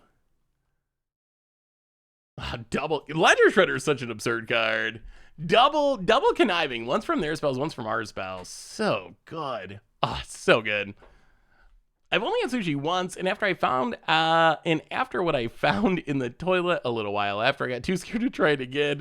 It was a restaurant sushi. So where do you get good sushi? Like, if the problem is that I didn't have good sushi, other than like going to Japan or something, like how would I actually get good sushi? Sushimi is raw, sushi is cooked. I don't know why that misnomer keeps occurring. Interesting. Don't eat sushi unless the place you're in touches the ocean. That's probably a good... That's probably a good rule, actually. So you got to be close to the ocean to have it be fresh. Not getting white mana for Solitude might come back to hurt us. But at the same time, can we really afford to keep taking damage? Very painful mana base. It's actually super untrue. Most fish used in sushi is flash frozen on the ship it's caught. Oh, interesting. So then, if they're freezing on the ship when they catch it, it probably doesn't matter where it is. Alaska seems like the kind of place that probably has really good sushi. How is living in Alaska, Op? Alaska's always intrigued. The idea of Alaska has always intrigued me. Well, I think we're going to need to draw a white source, or at least a white card. Or we're probably going to get Murktide to death. So opponent, we got through all the counters, but there's still a huge Ledger Shredder. Oh no, there's also Expressive Iteration, the best card in Modern. Actually, did you hear the podcast yesterday? What's your pick? What's your pick as we finish losing this match? One card in Modern. What would you pick? The best card, the single best card. Richard went with Fetch Lands. I live in upstate New York, the opposite end of the world from Alaska. Saga was my pick, although I wasn't fully confident in it. There's several cards I think are on the list. Opponent passes. Gets to draw another card. This Murktide deck is brutal to play against. Oh god. Another Solitude that we don't have the white mana for. This mana. Opponent. Counter number 3. Archmage's Charm. Yep, the counters keep flowing past the turn. Monkey. I think that's worth mentioning. Psionic Blast. Oh, come on now, Modern Horizons. Ragavan. I mean, with stuff like this, I really think it's Expressive Iteration. Opponent, we burnt through their hand. We got down to one card on that turn where we got through all their counters. And our opponent immediately just Expressive Iteration, Connive, Ragavan, another counter, Lightning Bolt. They went from having nothing going on to just like running away with the game. Whew. So what do we learn? What do we learn about this deck? And it was cool to see Aethermage's touch in action. I mean, the deck can do some powerful things when it all comes together. It's definitely a deck that when you hit the right matchups or play it well enough or whatever, you can 5-0 with. I'm not sure. I don't know. Aethermage's touch, to me, it still mostly feels like an against odds card. It's cool when it works, but we also, when you have to just YOLO it and fire it off and you're not like supporting it somehow, we're kind of like pretty hit or miss. Sometimes you get a Muldrifter or something. I think we did luck into an Archon, but we also had some whiffs.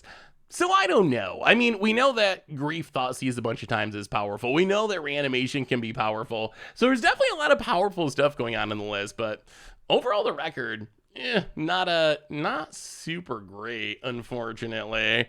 So I don't know. The list was fun. Modern is fun. We did play against a lot of different matchups, which is cool. But yeah. So I don't know. That's the Aethermage's touch. At least, worst case, we did get to do a lot of mull drifting, which is pretty sweet. But oh, not bad in Southeast Alaska. It's amazing in the summer, but the winter kind of sucks.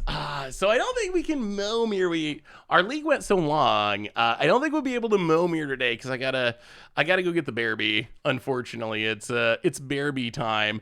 The good news is we got another stream coming very soon on Thursday. I don't know what we're playing yet. If you got ideas, let me know. But we'll be back with more streaming action on Thursday. Seth has a great video how to get started on Modo mostly for free. Check it out. Speaking of checking that out, you can check that out on the YouTube along with tons of other videos. Tomorrow's Against Odds. I think you're gonna like it. We're playing some arena formats and teaching arena zoomers some lessons about old school Magic. So check that out on the YouTube, replay YouTube if you missed anything. And one more reminder that our sponsor today is Card Kingdom. If you need some magical cards, you can get them over at cardkingdom.com/MTG Goldfish. If you get a free goldfish sticker, most importantly, thank you to all of you. Y'all are amazing and awesome and spectacular.